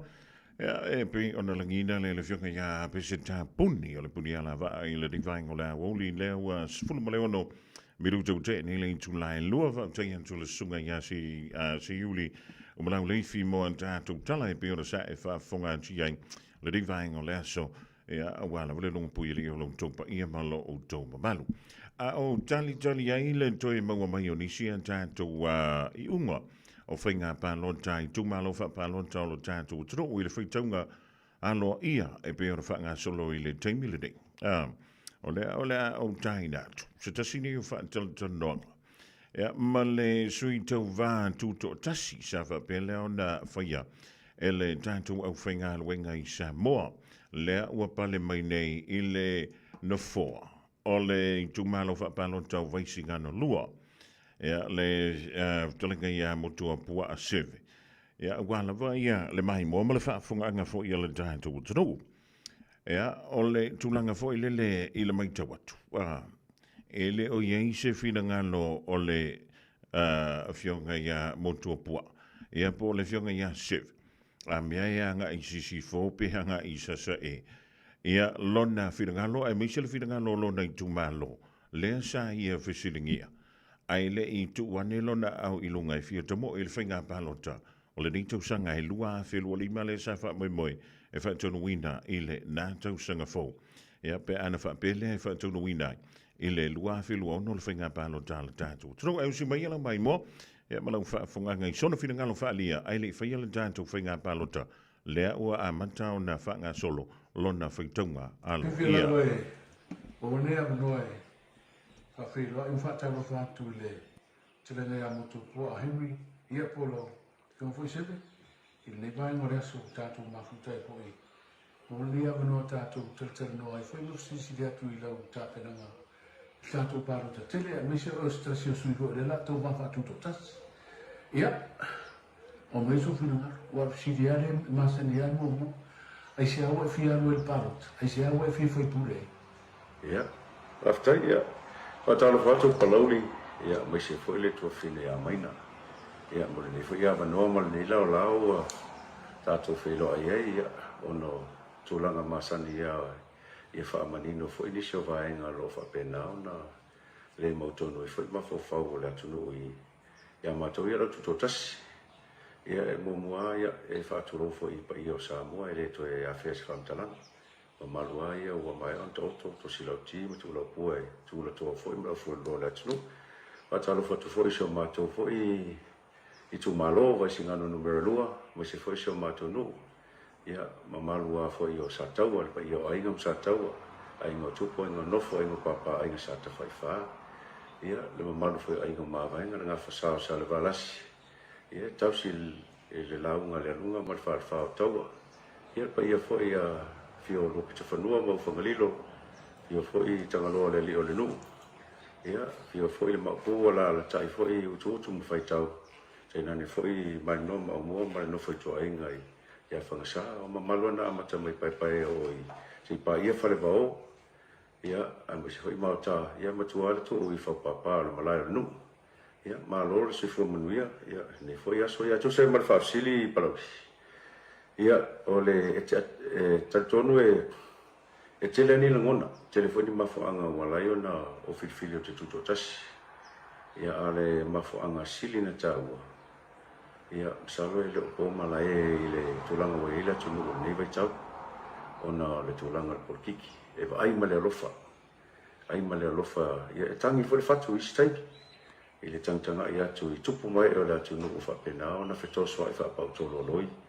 ia ua telefo I ona o ia le vata puia ma fia foi nai tai foi o lo tūlai mai I vainga whaupo whai ia mai se foi ia suia whai pule lo whapena ona tūlai mai I tutua whai avei la tau ma sui foi o le maota ia mai o la tui tū malo ia sa nofo a palauli ma pesili foi a mai le uta ma le tofa ia nai lau au sina fo o le mātou a inga mare nu. Ia o le whautuanga la le na mai mua. A ua tala whenga fo I ma le tūlanga sa o mana o ai. ia o te tūto tasiranga e masalo sila fia lo whengu palauri o le tata tausiainga man malama tangata tausiainga i lau tala lea o tātou e nau le file mua ainga o le taimi nei talo mai le pāloka lua olo tasi ia ua o mai whaila le taimi ina ua iei nisi fo fatia ua tūlai mai le malo o lo tau areina ia le fua ua fo ile tau singo le atunu ia pe sa tūlai mai le mo tonu i nisi fo i o tangata ma fe vava i fo i ainga ai pe ia le nau ta inga na ia mo le file mu ma le van no fo le ngati tonu a inga ia me se fo tonu nu ia o le nganga atotoa na palauli ia e fo mai si vaen ona e tofsia le sui tauva me se fo i so tangata ia tonu le nei fa angata ia e tofsia umama anavatam ia tofsia fo i ma o la tonu ngai le lei mo lona i tumalo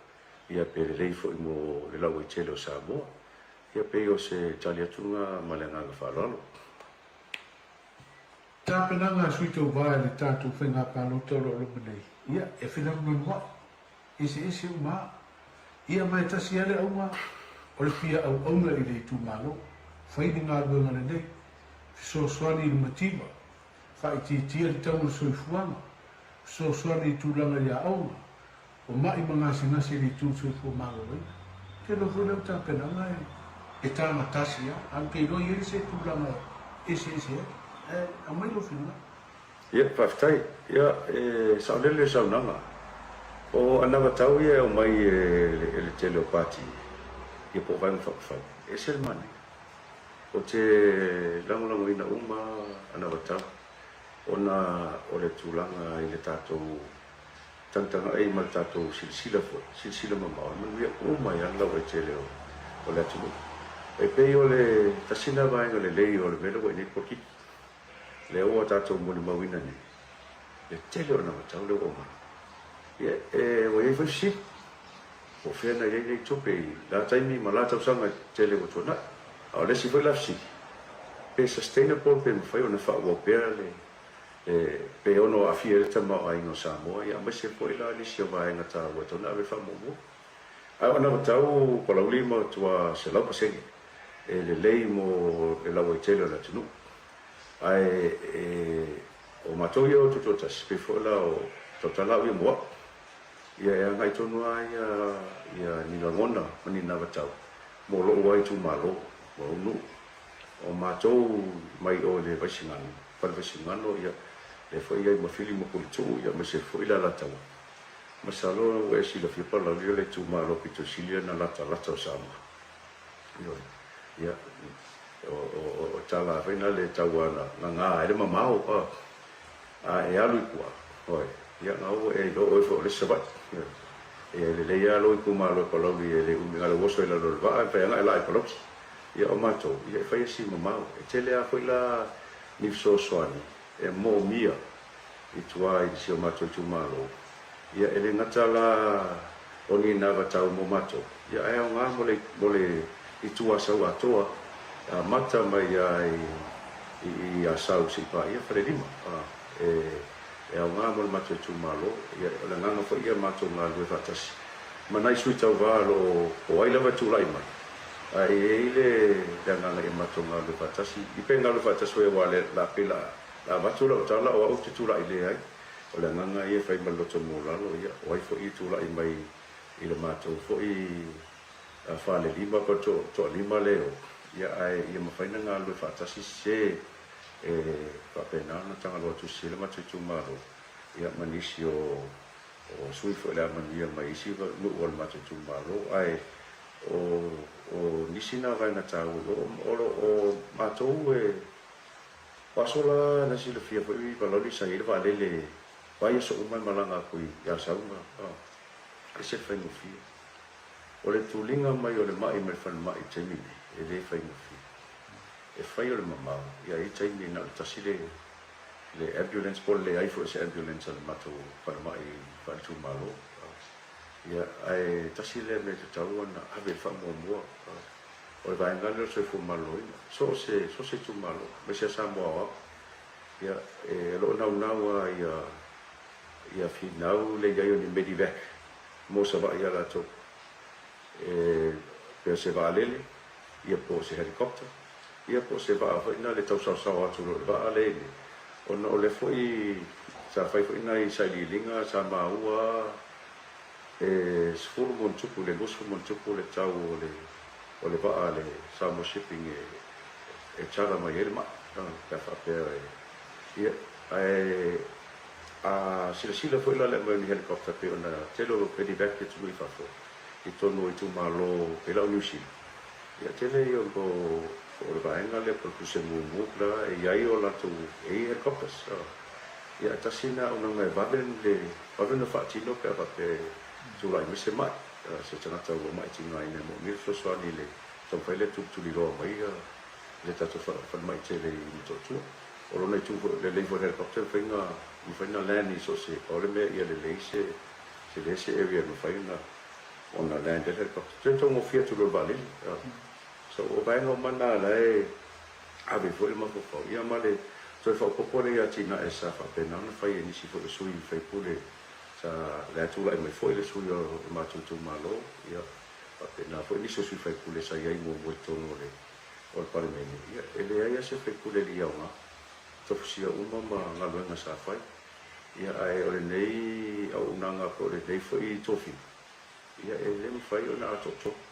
pa wale mea ia finau no tamu fai ia patino uma o lo tele ni vaenga e mo mi soswan o sa vai foi pa lauli o te o pule mativa sa vai ele mativa tanto o sa vai o le pua te tau ona fai le upula e sui le upula le motivo e le tango lima e le tupe a le ore se vai i mea totoro i whanua ia o mea to alo ia o moa ia o so se to inga e te la o se vai e wako i kako mi upo me sue mai ia o le moa o le poa se tulo e so ani fo i po ani me fai a tatu ai ngai tele i o lo ai pe pawana no e tele foi me fai mo mi tu pawana vai no le foi e não e tele foi ni awala me fai no so ani li tu malo ia so me le tu fa li tu pe ia tu lango o le tama ainga la ia fai no so ani tele me fai ale no ia me sa foi to no o ainga Pero se tale tuna la ofionga palaui. Fasu i tau watu tō tasi. E se whainga palo te le la tatua ro le tō telo sui tau watu tō tasi. A le maua o leite i tono se mafutanga se vaga tō tele. Se le tau watu tō tasi. E leo se pati i whao aro tō mafutanga. Ali. E mwhaina mai sau whamtalama. E se au tō mafuta whatasi ai. Le ase tō tāpenanga o tō whapenau na sauni e pe a whape e leise nu mero tū tasi e manu malo mai pā. Whaptai, o whapsi parami. Ia e whasu wha ia sui tū tasi le iai, a whapela wa o si tū malo le tai gosu. I salo po le tosu lua ia o tū malo le iai sui tai tasi. Tō rua por tō wha. Ia, o le taimi nei le matou mafutanga, ia, o le numera na, o la tarata tosu, ai lo o iai nisi o sui o lo wala aunga so ta i mai fo i le matou, fo i mafutanga, e fia au ai mai i le matou mafutanga, ia, o le mafuanga o wala i fo ona matou tutu fatas. Si fasoa matou la mona, a mai ila le la mona o lea sui tutotasi, ma lea sui tutotasi. Ona sa fate i o matou i no umana restala sui. Ia vai atu le festote. Tasila na fesili, tasina vai nga tali fesili ala tulu. Ola alma fo anga wala ino matu tutas. Ona tali pule numero, ola spetele o tanata o tutas. Ia sa matu faso. Ia matata no. Ia o mai fo ia batu. E tu sa le ia na ina mona fo. Ola o suite tutas ia. Ia ele nata, ele naunaua, e anga tonu a ia la mona i le atinai. Ia ave ese ia tūlanga whaero tūla i mai i le vaenga whawhai. ia e anga tonu ama tonu ia tina ia maana tonu ai le isu o afa fitauri ia whawhengai marefnu so pauana o me lema ko te whasoa ina matu tala noa ia mamatou to e foi mamatou sua ia a whaia manuia ia e mauteo ai me momo ia e matou te pamomo na me tonu ia e ro ko le la me tonu ia e to poto mata mal fa vimana la me tonu ala me tonu ia fai me sa fai me le ia fai le me tonu na lai ona to fia ia sui e tu malo ia final mo le mo ia tu malo ia o le su e se tama ai no se si tonu le ole ko le no parti ai no tonu le ta pa pe fai tu ia vai se mala no tangata i la tupu mai tau i tulai mai o sui e pei foi o sui o tulai mai nei e tau e ina foi tato o te ole matou matanga matua mata no fia matou matanga parau e fai le fia e ai foi ni me ngaso matou mafafau tata noa i me tau na fai ka manuia e ale manuia foi io talina mai le tu ino mai amo ia ine se o tiri ta suto da o te fisile atu poloketi na ma lewa e lua na batau ia e vai whai ala tu te au mai poloketi pa tu lai mai mania tatu penga palota na sa se sina o le sui mai lo tu manu poloketi se lango lango e tau tu au mai poloketi ai sa mania ai fo lo tu manu ni tu langa le poloketi milion patai lo mai o le poloketi le milion o se poloketi ia ia whaafetai ia le tōwhana ai. I le teini na tūlai mai fo i le whaasti whaatino ia mai fo i poloketi. Ia sa ia i whai tio, o whea mai le tupe whai ai. Ia leo ua tātou mori mauri, o mai ana matau, ua sili mamau atu lo, ia tupe le sa whaatino ai a poloketi. Ia e lea ia si tūmalo e lo manuia. Mātou tūmalo te mori mau atu i mai au. Se le io le manuia le tumalo ia lau e tele le ngata i le nuu ia o a onga ia mai se whaika le sia i le kuswana e paua na i swinga e te tau ane whai koe sila e taiala e taiala lea ia lufi lima le lei e iai whaina ia inga e le tofu sia le poloketi ia ai toe sila e taiala ia au ia te tau ana ave le whaamomua i e i tangata palota. O na peo tangata ia le o la tonu ia ana le etisi. Le filifili e sui e o tonu le whaima sui e tonu alo. Ia, whapena whanera la o te le peo na ia ile o ngā le ploketi ke minge ia onga. Ia whapena ko ia kalesia ia wawaena uma tonu lu. Ia o matai, ia o tina, ia o e tupula. Ia o fai talo. Ia ke leo nuru o poloketi o se initiative matua lele. O te lango ina po ile paua le e matua o tatalo a ia sitia.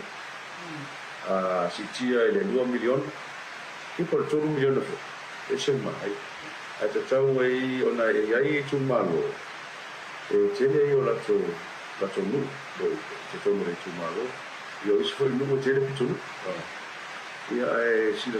i se whainga ia papena na tofsia uma ia nuu ma pitonu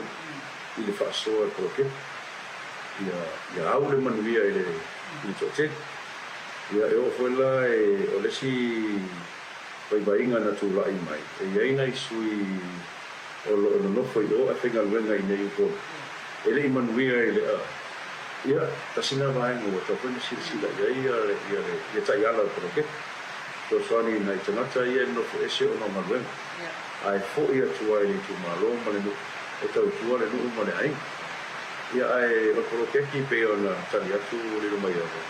O matua le lei o poloketi. Whaftai fo i le topa ua i anava tau fo i o isi fo i vanga whaukwhai. Ia, le toi au mai o latu se raka moina, toi whaatino o poloketi le. Ia, o toi talepuna ma le nga whao. Ua o lewa i eisa u tau mo whainga i tātou moki sa. Se o nanga hui siri na mga. ai mai se sisipo e mamau mafia to mamau sale no a lelo ye se o nanga tu pa entra tu na vai mau so mene o mari Patai, palauli o le fufonga le o le man whakaoto.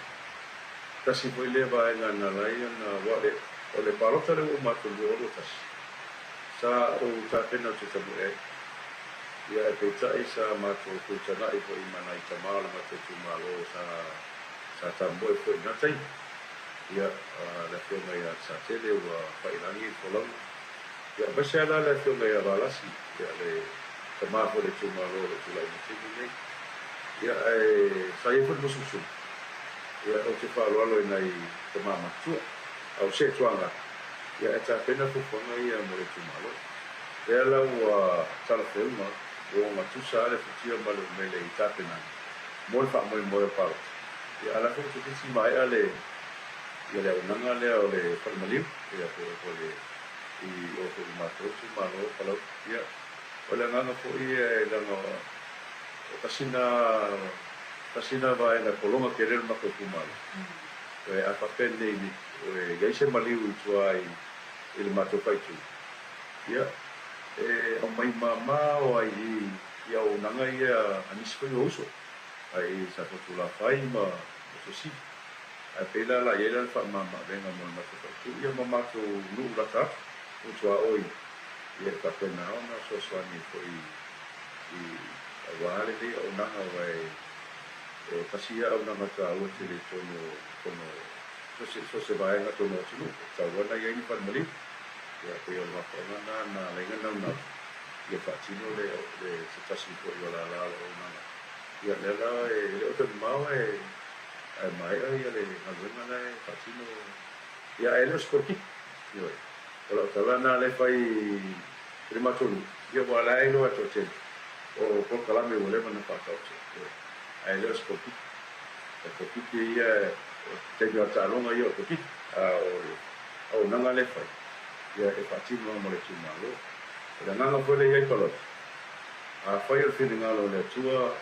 e filia ia e fa europea tua manisi e vai ngalo na ia mo ia le tumalo vai foi le ia o taina mai le tua ai fai pea ia tua foi mo le mate tumalo io le nanga na io le tawana o le pekodeo na io manis foi o nanga le la kompai fai ia ka pena no so so ni mo le mata le vai ngana no lo io mai tu malo ato mata mai ai ia sau pa le lima ia vai se foi na io mato o so tua o i salenga ia na foi le fai tu foi i tu tani io le nanga na lo io mo provi se me va sit.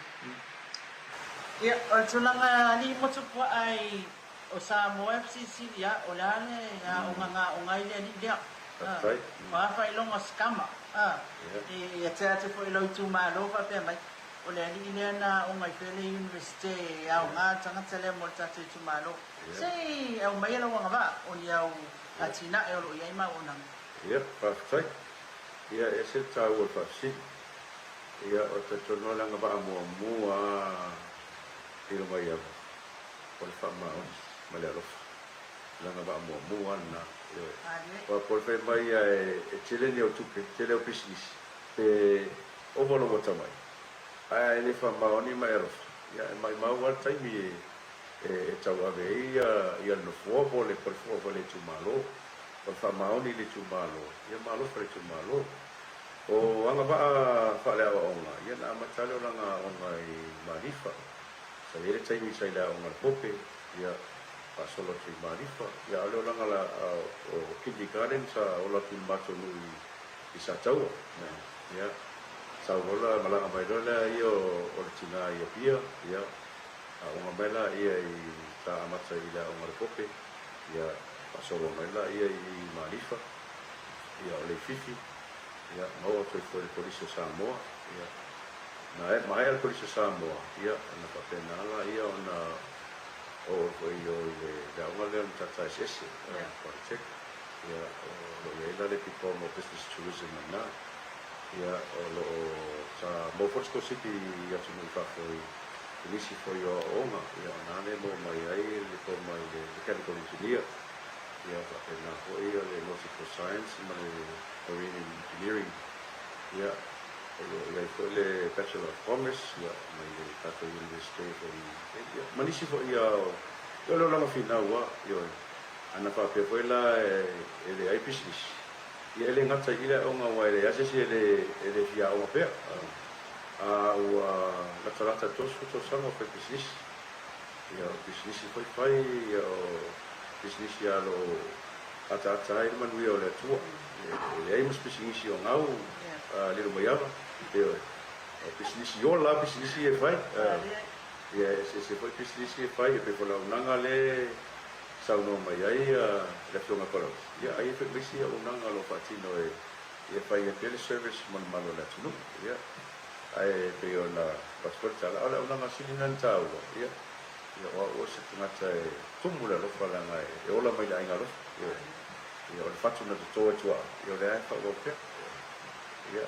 o se tale tuna le no mai ia o mo eso fina ngalo le fa fu ngalo tu nalo e to runga e tanto fa tanto ia o va fa mo o ia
Sufumali le sunga ya sila de man ile de vangola wonly be on a fat funga jila down to tro ele fantunga now sabo down to toffee ai le o se tro taliola la canzone le tanto sound on ai per sound ya le sunga e le li fake pulle ole o fa o le dei ya pe le to yeni si tulanga fo e on twai ile tula fono ya mo vaising ano lua le to fa motu a bua seve e pe ore mai mo e fa funga chile ri vai ngola woli e mo tembe yo le mo choice full mal tasi biru te ona tano le tulai to lolo tanto fa tali malaba o tana ma sanio na isel silande o nai live mai o i tona i matu ya o le do funga da o nai feita wina lo ia tanto balota ya o nai sisilatu Emmanuel le fingo si ka ko fai kaunga lo do wingala e aluan tu fo iane ya utile lo pola de miana nei pole va vea taiao ya e fa pele ona mai ai fo ile frito wina alo ia na pa lo tai si tu malona e pe ona sandoina ele fionga ile kom sino finga balota ya e molile fa malo male fa fta ile au finga winga lo fi tai tunga ole tala no ma we ile awo dia na leila le foto a comandu yellow official commissioner finga balota mai frito wina o palota i tu malofa palota i se fuluma le lua le ua mai au na faita wina. I le tau le ono le vaveawa na leila. Ya a faila o nai yeso ufa ngau le mali e fo i lele a lene e tau fai le po na po. E mali fua mai le kao le iva por kao se fulu angi por kao fo se fuluma le lua. Ya lava mai pia le ono sai. O nai silsilatu. Nai mwhai le mai mo yek. Nai lunga o le upenga te fai langi. Ale 2AP ya po le TV iva fo i samo ya le awina tu sa o mai lava wata o la fo i talia la nga yento le malo le tunu e no fo la ilunga no fo i le o il Jimmy tona i mato o le anga ila le ila no le mele feita wina i le palota o i makwa sa na o le au tu stala le ye le fatanga na fa pito e mafayona nga yento i mapu e ala tu wanta e ma fa pe fo yo silsila i lunga o la papa e wina tu sa o mai ala tu li poti po anta tu li poti i le teimi ava no ai e ma le teimi fo i tu wina i lunga o la papa i unga o afo o faitunga alo i o palota le tu malo ma le tu malo e alo na winga la afa i o le wa mai ale fia se fulu ma le lua i tu malo e se kanunga la o e fa popo i fo fia lo no winga toi se fulu tolu se fulu ma le vat ia i tu malo fa balota o le ile i mai alona faitunga alo ia o ana balota e pero uta o stemi o sola o le tu malo fa balota falent tas o dai ele fa mtalanga nai sa wilunga o le e afo observer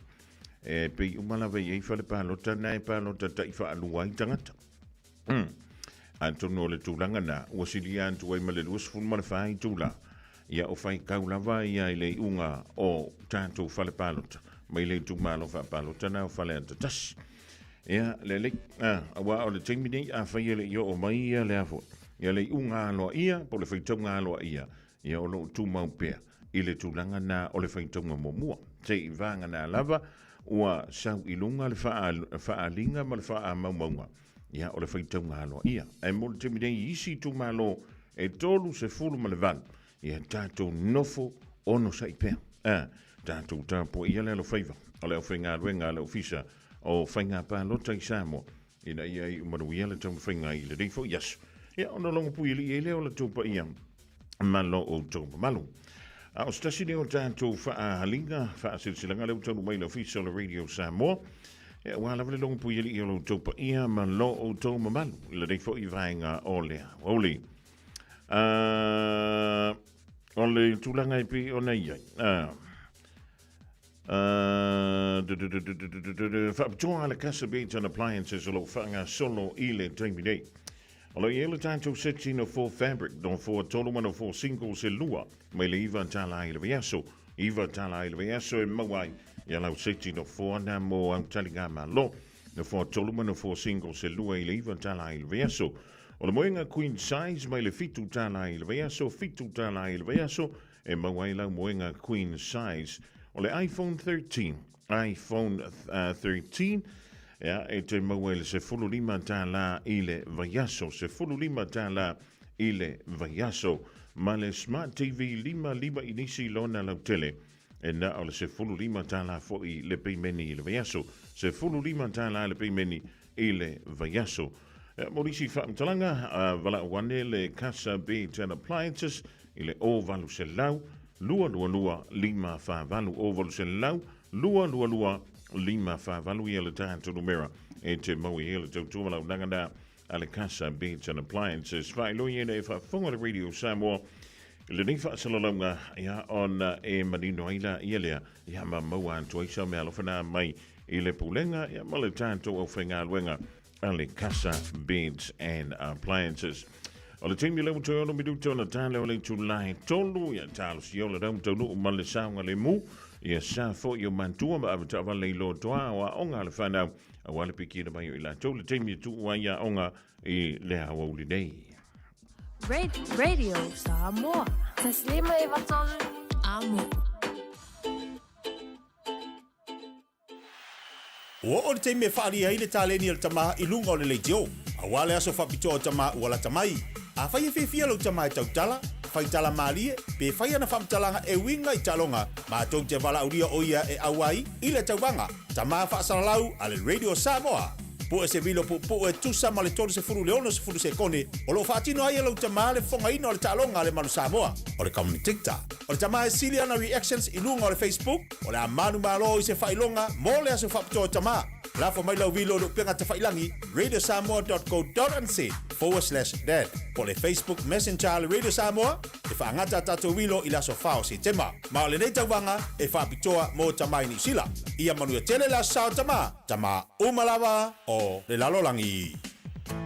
O se tala fiafia nei Samoa, wei nei se tautua ma se unanga family noto mai le kampania le City Car watu si tasi dua lua Lincoln Road Henderson. Te maua iai le tele o tawa la poa band e o foi tatu tawa le laiti. Tania foi la tofa ale tonu tongi e talafu mo le tatu cashback. Ama tatu lima se lausi aga ia tu le lima afe tala. Pe sota mai ulungia Peter Pernanto le numera o lua tasi o walewalu fitu lua. Pe amana mia se tawa le fau molo ainga I le tau malulu. citycars.nz. Shika, a radio Samoa, Lua Mai, Washington Mai, Radio Samoa, Tasili Mai, Vatolo, Radio Samoa.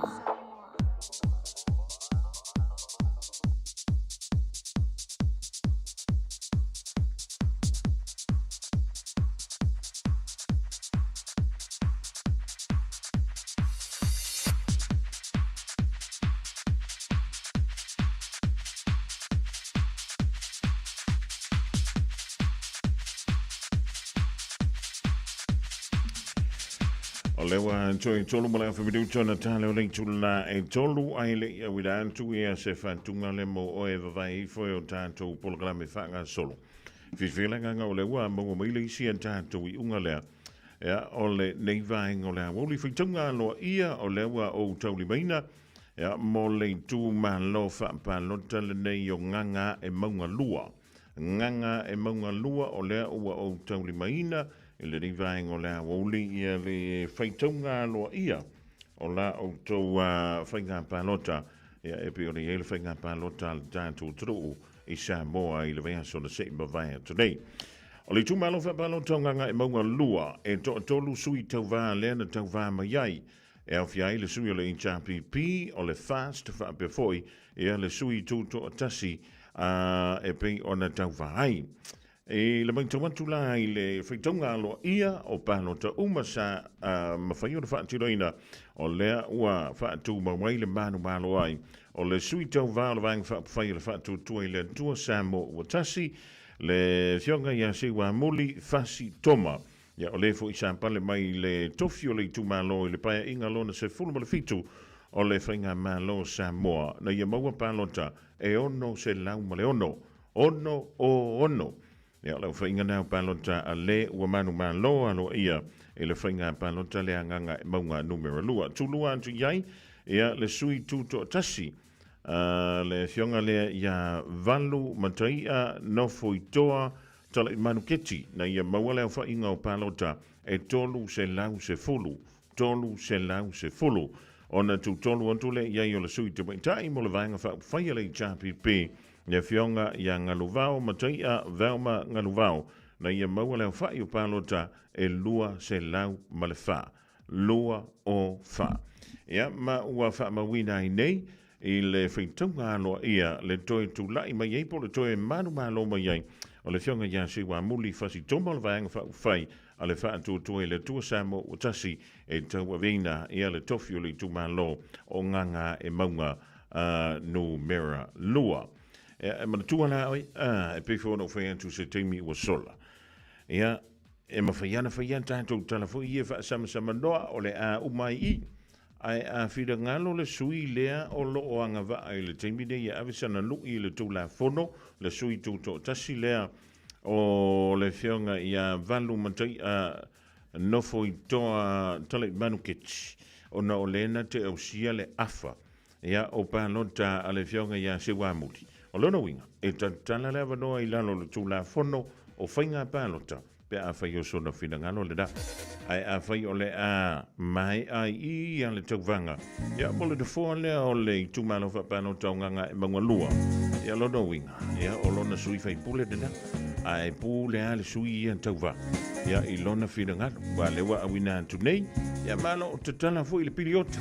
E le mawhai ona tātou tau fia tu la fono whainga pālota. E peo le iei tutonu le tātou. Tunu ai whamalo le tāpuai. Ia malo fo I le ono sai. Oka la uhani, ola uani pa sili sili, te pa tu saina. Ise apa hela pi, po se pisu pa sili, po se masike ke mai piti pa sila sa pasui. Oni tamato bali pi.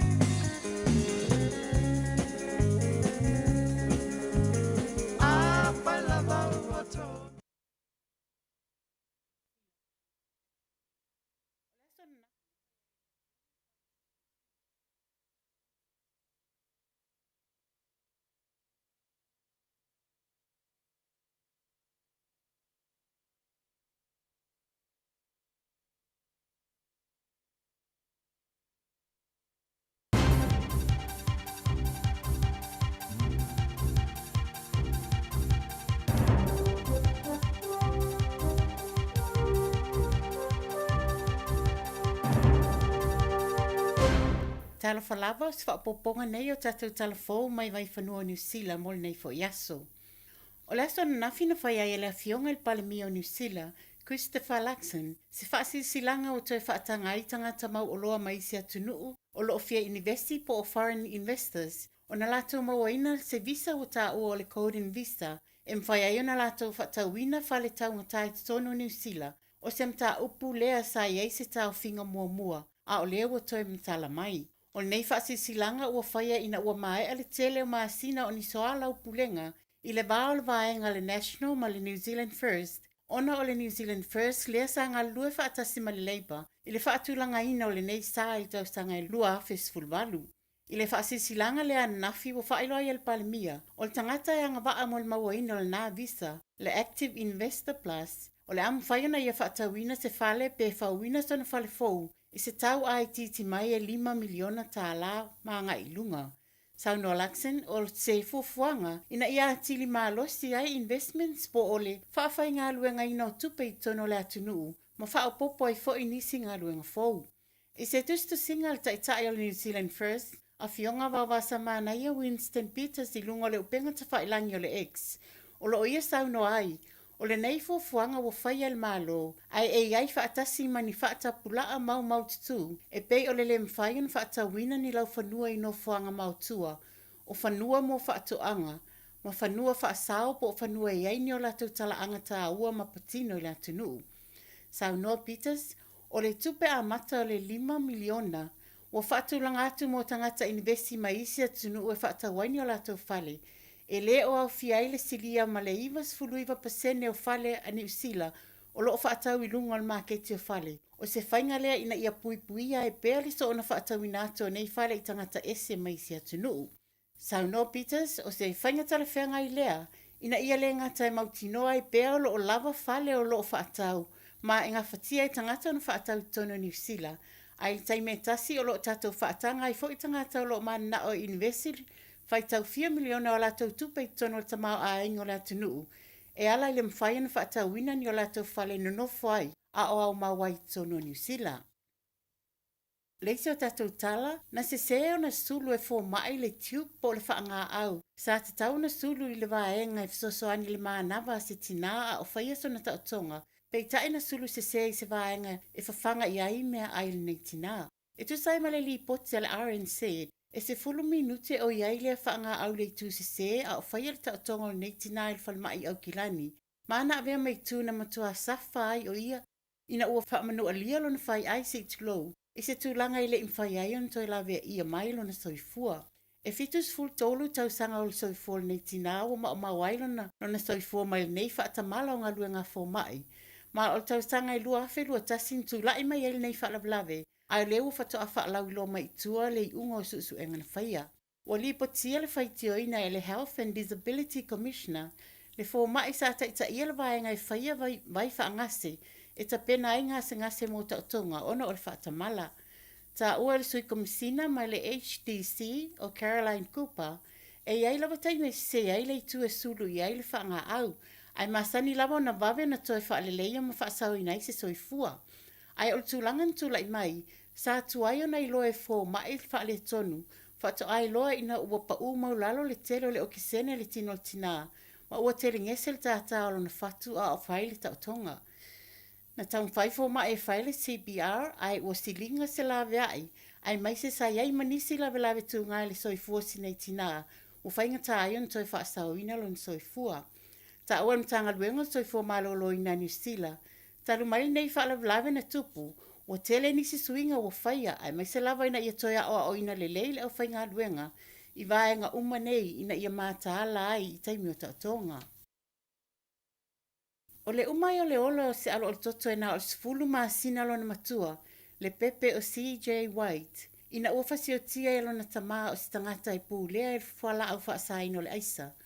Ua ta oe le lipo telefoma ina whaiata o tonga ma liu lilo, sa te tau na whaasao ina ma pui mai le ola o sinei alo o toto, pe ana ngai o I vave leo ma le o ranga tamariki, e tu sai malapata inga na ai o ia ne ailo na a inga, sa matua fefefe se meo na tupu I le ola o neita mai titi. Ta ua e Coroner Marianne Borrowdale, o le lelele on whaatino ngā luenga nei whaalapo putonga, ua I loa I nisi o whaale tono o lo I le system. Ai mai se le ngā ioio nei pulenga e tusa o taimi na whaatangi sia e nei a inga sosoani, a o popole le tūlanga la matia na iai le ola o tamaititi. O le tausanga I lua afes fulu iwa I la se fulo I ulai o lo ta o na umai le ola CJ, mai ni manuanga I lo na ulu, mai le aso na tuana I atu na whaaponga iai nei manuanga I lo ntama o David Krantz Sinclair. Sa te Sinclair ele iai so na mawhawhau e whaieni ngai o inga e whaamanualia ai lo nā talii, pe tai e tele isi manuanga sa iai sa maua le tino nei tamaititi, ma na ngau foi se pona iwi o lo na vai, e ese mai manuanga o lo na ulu. O whaasalaina nei la le alia Sinclair e solo atol whalpui I le umi e sifuru fitu tausanga whato a mwhaio na ngā waa e tausanga mo se palola. Ina ua whaamao ni Island sol tu la fono o le whasio tangata ma loto iai. Ma le tala muli, ua whaasala tupe le company waalele le Jetstar I le lua tesima lua miliona tāla, mo whaamatalanga tau whaasena lato tu ina atu I customers po tangata sa whaongaina lato au unanga, money compensation rights. Na whaia company waalelin whaamatalanga whaapea, o le taimero whaamai COVID-19, na mafuaena lato whaamalolo esenia lato tangata whainga ruenga anga waa, aisu iane inisi le tele ni o lato to mai po anga waa, ma o tangata whainga ruenga nei na lato tu whaatu ni pepa sa iaini whautuanga po ni whaamatalanga se. O le waha Januari lua afe lua ma mati lua afe lua wha, le ena tupole nei whaale tonu ma whaasala ina e komisia mta o whaapisinisi company waalele. O le nei mata upu na whungaina I lumo al whamsinonga whaitu māloa au kilani I molianga I luas full al company Valele. I lato soli o le tūlafono whaatawa inga tala whiangai po o le Fair Trading Act. Saunoa Charge Brooke Gibson o sori tūlafono al company Valele o tupe sa lato folofole tongi atu I tangata I taimi sato I tasui ma le o ein whainga malanga ma e tusa ma le ivas fulvalu afe tangata malanga sa afia I New Zealand nei suinga o whainga malanga ale company Valele le Jetstar. Le ala e le aini tupe e o na o na lato tongi atu I tangata e peo na sa mua I whaailo I ai. O nei mta upu na iwai na te tongi le Jetstar le silia I le miliona ta la I tangata ma te tongi atu le valu se la wonus fuluafe I se charity mo whana witi e le o whaailo ine o le ingoa. Tato tala nā mo nei fo iaso, pa mo moe tato te ftoe so taila so tai au, fato faso I fo iaso.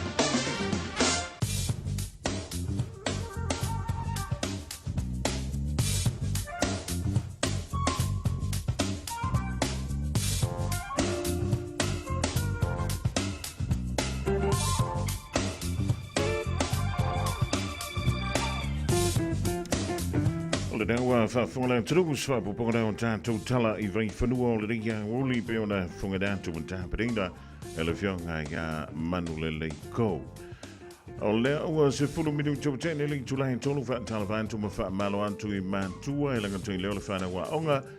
o le dawa tu wa onga o le ria sulua malo tamaiti o mai utua mai lea onga talo siasa e tamle leima e teina leima e ustai leilo whaia onga I le nei fo iaso Ja, le link van Malvo Spa. Il ne va en la uli lang yantu I ainga lo fa muli mai.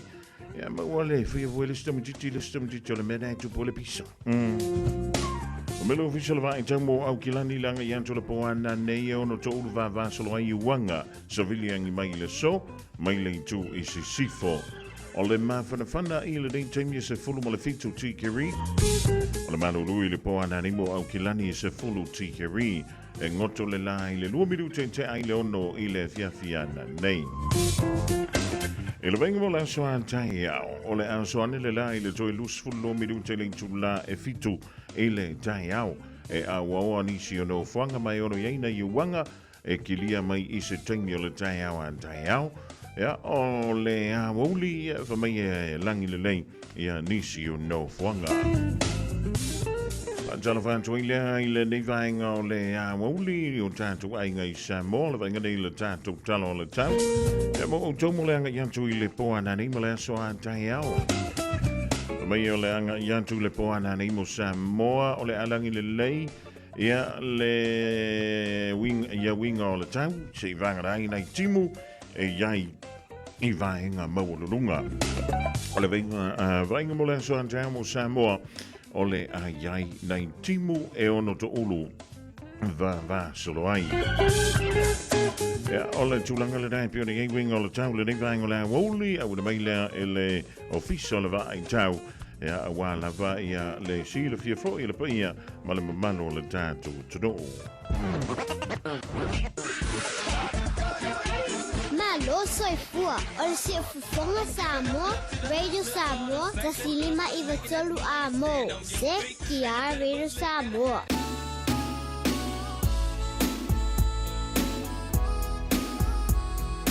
DJ, Le ifa ingata, onda ia fa atsofa.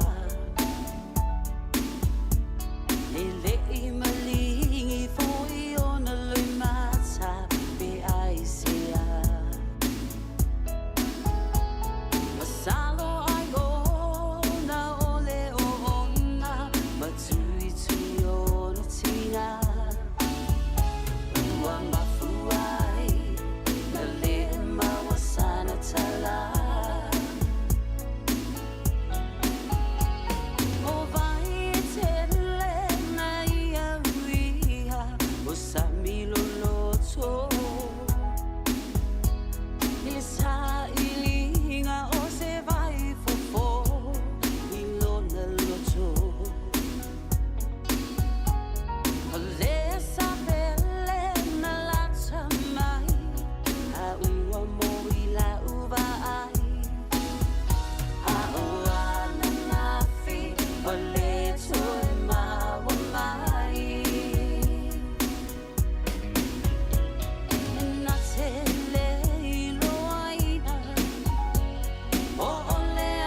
Via maua sosa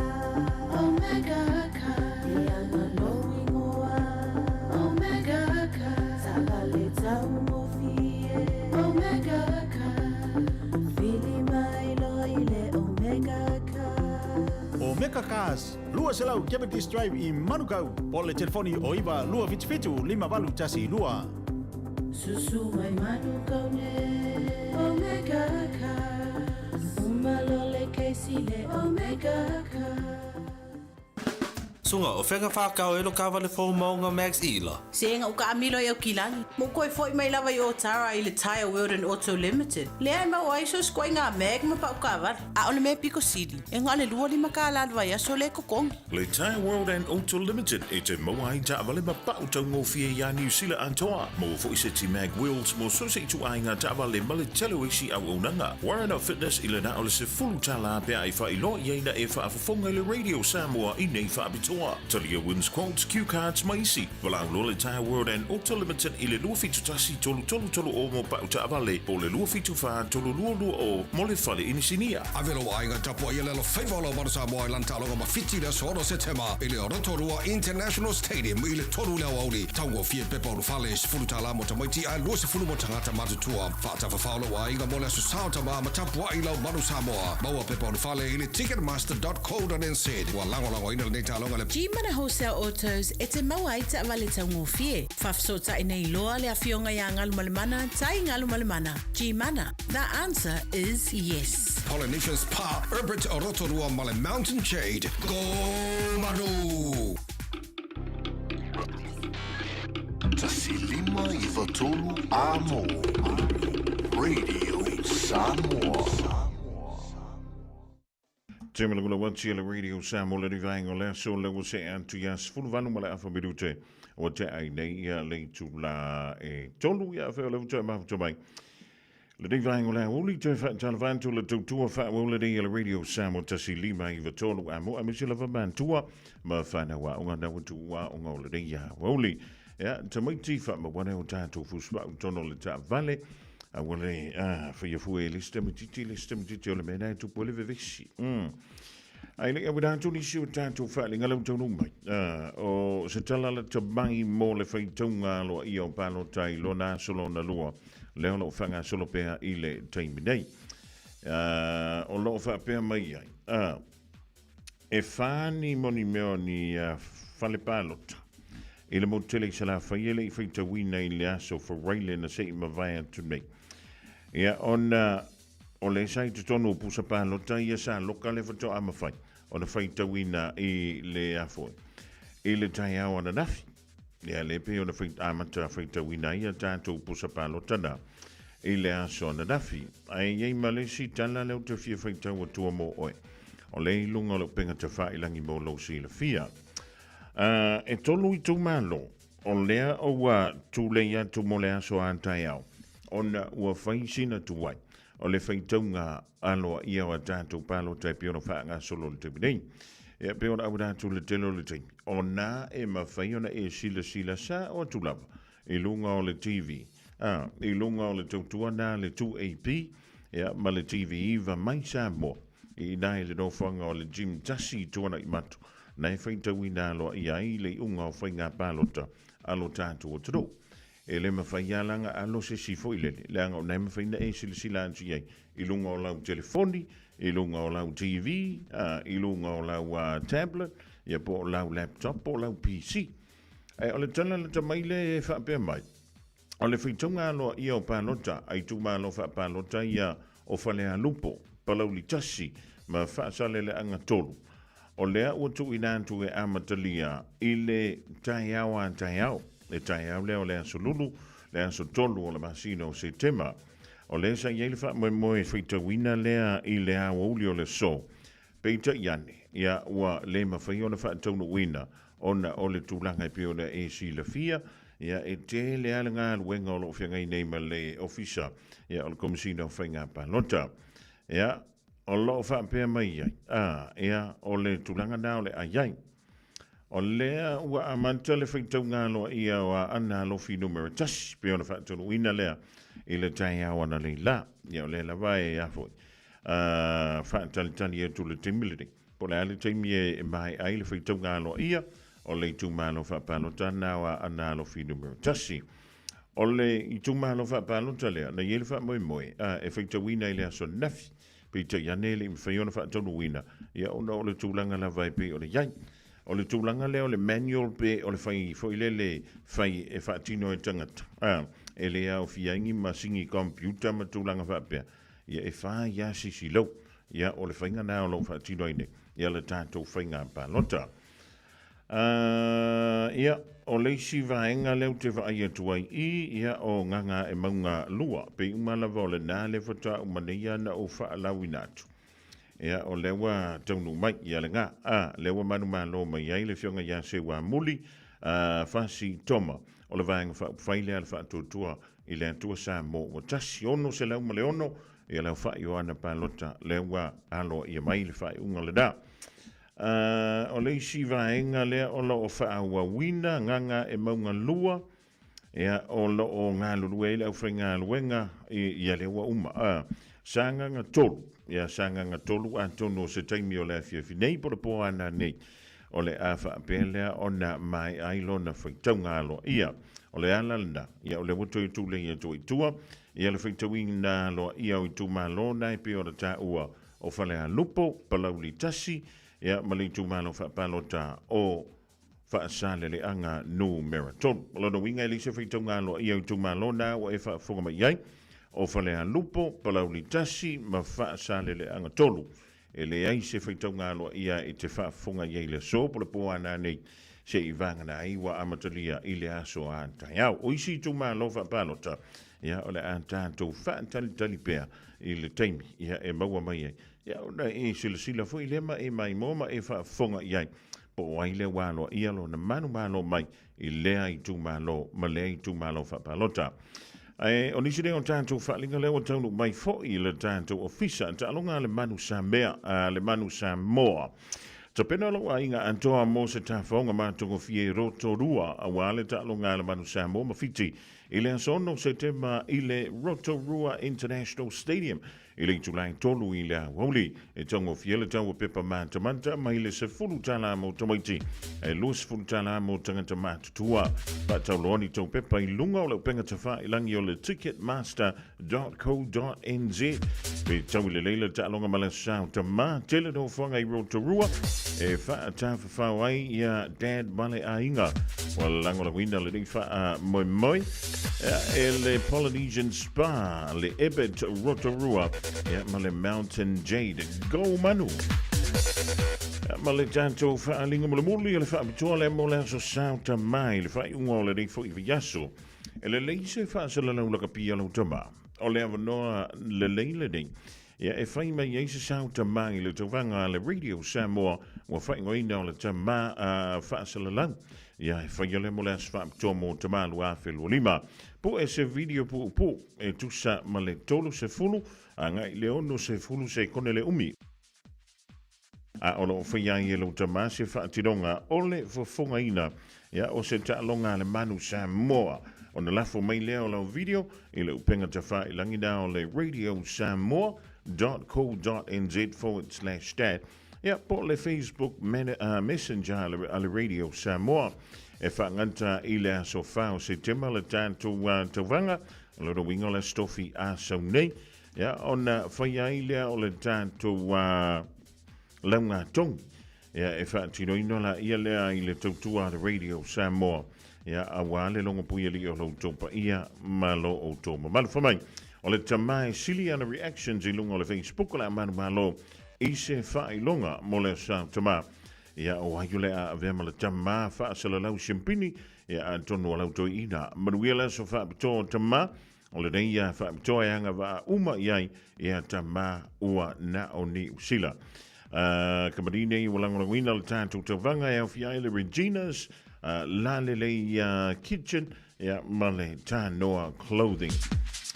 O nisi rao tātou whaalinga lau tonu mai le rivaenga le aso i le tūtuma lau nanga a le Radio Samoa tasi lima i watolu a mo lea o se mali atu i le vai o le wanti i a fia. Lus fulu ma le ono minute ua te ainei ia le tula e tolu.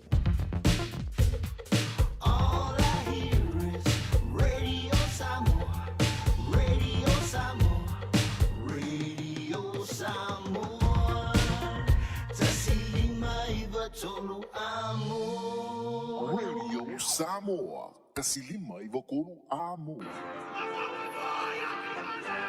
Yeah. Feel my feeling kula running kaya.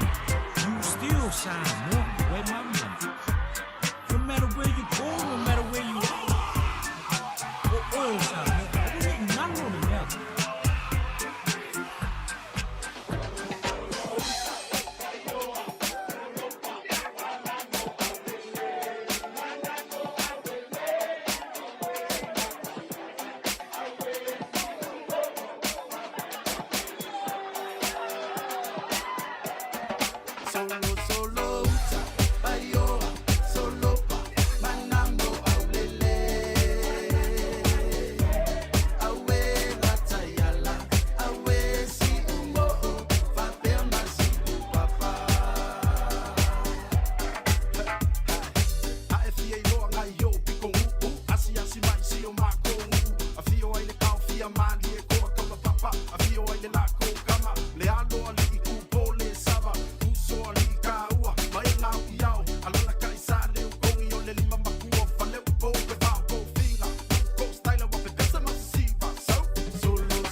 Fianga sui fe loia le vaingo la woli tali tali ai unga aloa ia o whainga palo tani siu i tu malo wha palo ta i to tonu o le tātou. Tro o le tala whiwhia. lua I si tu malo fa palota le wa tolu mai la to fitonga lo ia a wala vale lo puia li o lo to pa ia malo o to malo le sai malo fo ile lava papale malo le tawa tai e tutu mga wenga pe nga pa ti ai lo to pa ia malo o to malo o le tu malo fa palota o si umu ya tono to telefoni si le na tu sili ai ile unga lo finga palota le ai tu malo fa palota ele mai tau anto to lima sui tau va le na ta mo e mai ai ile sa ilinga o se tofi o le tu malo fa palota le o si umu e to tono o ta to tro ile leina va ngole woli o le wa mai ala faitunga alo ia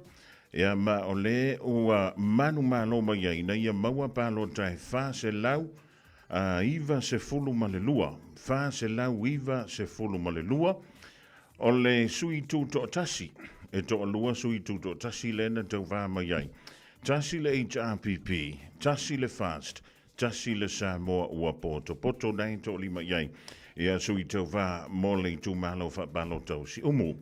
o le ua manu malo o le sui tu to tasi o le fionga ia fa longo asuao ka peliele le lua fa longo na ia maua le fa yo palota e fa se lau iva se fulu malelua fa se lau iva se fulu malelua tu lua iai ile mai o le faitonga aloa ia o palota le vitalinga ia tu ana si I leota o le suitau va o le vanga fa fai o le fa tu le tua sa mo o tasi na maua le vitalinga ia tu ia le fa yo palota e fa se lau lima se fulu maleono fa se lau lima se fulu maleono o le tutolu o le suitau va mo le vanga fa fai lea ale HRPP o le suitau va o le HRPP na ia mau le tūlanga tolu tolu se fulu mo le lima leo fa i ana palota o le tūlanga fa o le suitau va o le Samoa ua poto le futalinga ia tu e kiumeni fau olo tu e kiumeni fau olo o le Samoa ua poto na ia mau le tūlanga fa ma le tūlima e o le sui tu to tasi le fionga ia to fai ono me alofa salamasina to fai ono ia o le sui tau vale HRPP le tūlanga tolu o le fionga ia faiva lau folasa loke waina lua manu vai ia o le sui na le tu tolu a o le ua manu malo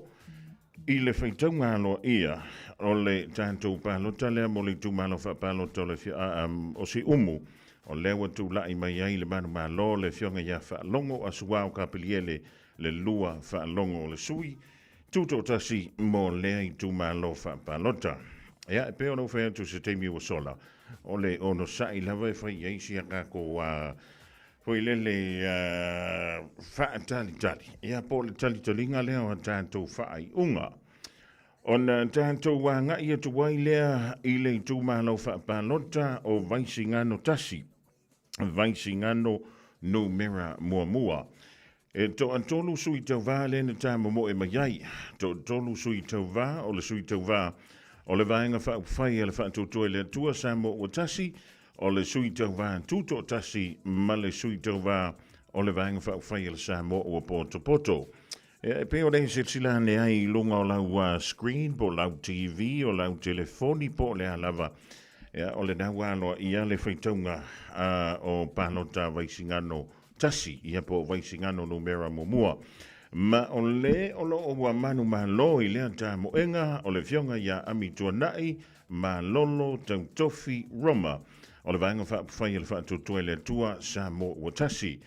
manu malo le fionga ia ami tuanai le fa I palota e lima se lau fitu se fulu lima se lau fitu se fulu ia o le fa ina palota na maua le fionga ia ami tuanai ma lolo tautofi Roma o le fa tu le tua sa mo o tasi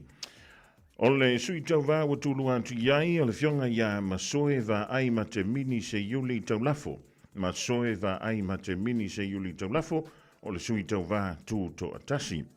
ia ma le sui tau va lo na tolu o le sa avea fo I ma se tasi o minista o le malo tausi pe o le iai le te minei le fionga ia ni ava eti ma lolo o ia maua leo fai o palota e se lau lima se fulu malevalu se lau lima se fulu malevalu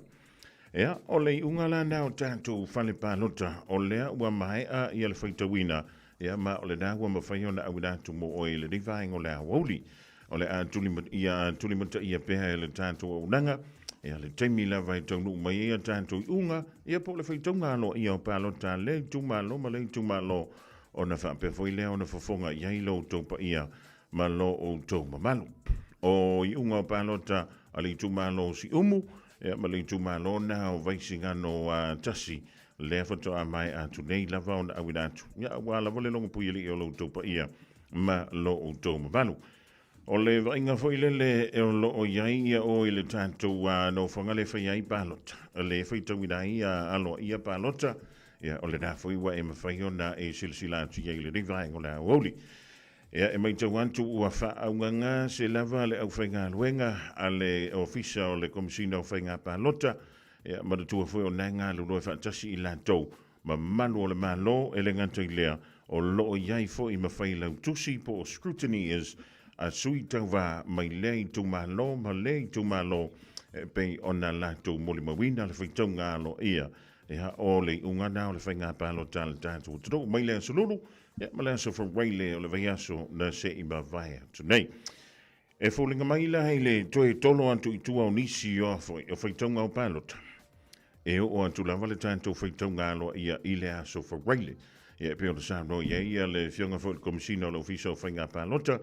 o le iei le wha mo o le lātou ofisa ia e mawhai ona wha mai a pe tau mawhai lap e wha mai ala whai tau ngāloa ia o tātou pālota i le anso tofi o le nei whai viaso pita ia a whai o le ua wha luana tu antu i tua ia le whai tau ngā o tātou pālota mo isi tu mālo e alona winga e ono o atu tātou a le o le viafi o le Australia ia a tonu lava o le pō le Australia a Sunday ia o le a o tia le teimi e wha mutai le whai tau ngāloa ia o pālota talu ana mai ala tātou whainga pālota i le nawa yaso ua tua na iatu. Ai ua ioi o le tūlanga ia e pio le ia kako o sa tātou lava papale pēa ia le asi si le o le wati ai na pau o le ia o le tua lanoa ia le tātou bolakalam ia mang mai pēa le tau vai tātou o no sa awa o lewa sau le whaitau ngāloa ia ia e manatua ma awane ingalo e ia i sila sanga e mawhai o nau o tu ia le tātou mataupu ia ai le i whaatau toina su ia whai pule ia i tutonu o le pāle mene o le tātou tru ia na o sina vaenga na mo oi le ring vaenga o le awu a o lunga la vai o le tātou wala leo o le ama whai i lunga o le tātou Facebook ia ma le YouTube foi a tunu nai mawhai o na awina tuaini si o le tātou wafo I unga a wala vai ia la ua whaitau ia malo manino fo iai mai so se tunu o le lalangi o loo e tāpua I mai ai. Just think a minute. It could change everything.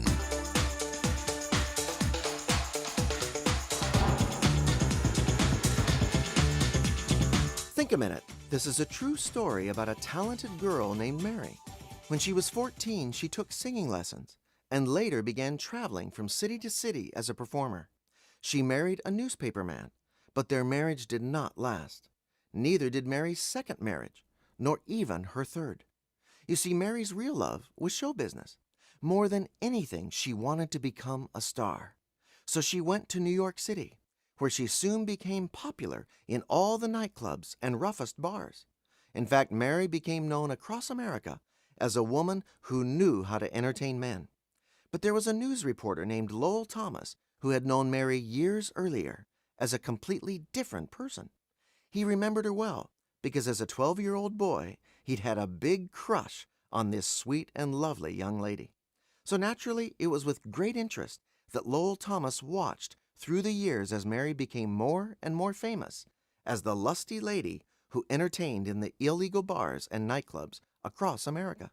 And as he watched her change, so also did his boyhood crush and vision of her, from the wonderful young woman he had first admired and looked up to, his Sunday school teacher named Mary. Someone said, a hypocrite is someone who's not himself at church. You may have heard the saying, a pretty face can cover an ugly heart, but not forever. Sooner or later, our true colors will show through. We end up doing what we do because of what we really are inside. And we end up living the way we really believe. So what do you live for and love? Are you actually living what you say you believe? Do you walk your talk? You know, we'll never have real peace of mind and happiness until we live the way our Maker showed us is the right, satisfying way.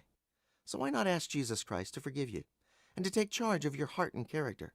He can help you start changing your true colors from the inside out. So when they show through, they'll be beautiful colors, since they'll match the truth you say you believe. Just think a minute.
Bali na le everlasting praise le ding vang le fiafi vivi me uma ile tuai to lugan tuai ya le polka mina le think a bit more o ma wait time to uma le ding vang le fiafi le wo joy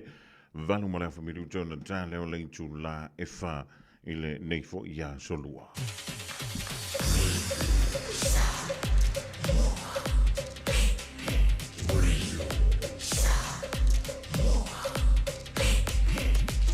Tasilimo tu amo.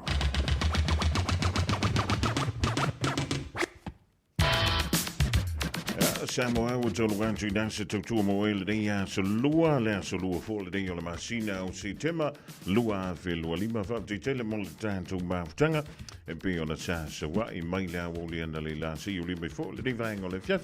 e lea fo isa ka luenga le a to to o tam fia te le to o ona e longo puia li i lau topa ia malo o to mamal ya wana o se tau mawhainga vai vai lava e matua antu lava i antu oi ya malo titi whai tama Alofa le tōm teitei antu lo tō soifua ma le bātu ola i le aso ante au, tātou toi whilo i le ilunga o pēr mga mga o le ea, le tautua wha wau, a le radio Samoa Tasilima i Vatolu. A mōta pena mai le sā, o le fionga iali a tau sa vema le polakalambe o le ngā ngai fo whaiva i le nei fo i e fiafi se i le ulia le tula e fitu i le boa ana nei. Manui e tele la vasinga mga ruenga fuafuanga o le awhinga iei malo tātou taro u whaisi māsi se e o lunga le ala tele le baita wantu le taulu vāvāsalo i o wanga e nisi o no fuanga i au ki lani rei. Ia e manui e tele le ia fiafi mana tua au fuala au ia ona e tō whai lea. Tolo tolo i patautu ma le penisula mai molino le taitu so ia pia si o utaulanga manaya e fe pula fi mai le sau o ata uma o fetu o le lani e sulungia ia umasia uhani a o masa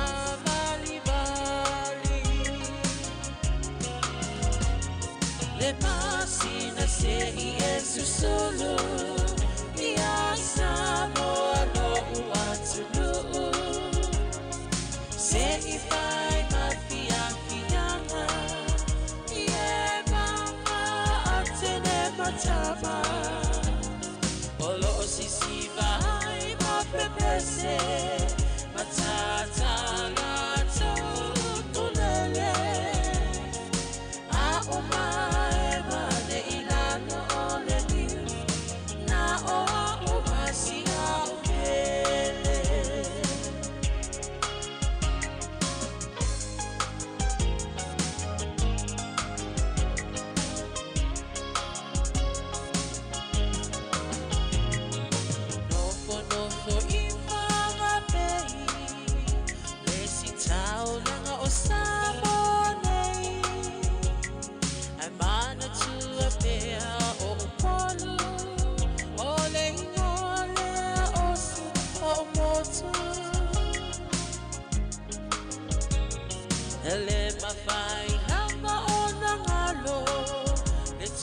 tape mali o mai singano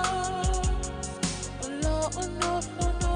ai tine matama yunga lona awala lau papa le pasina se i esu solo i Samoa no uatulu se i fai mafia fianga matama olo sisi vai ma pepese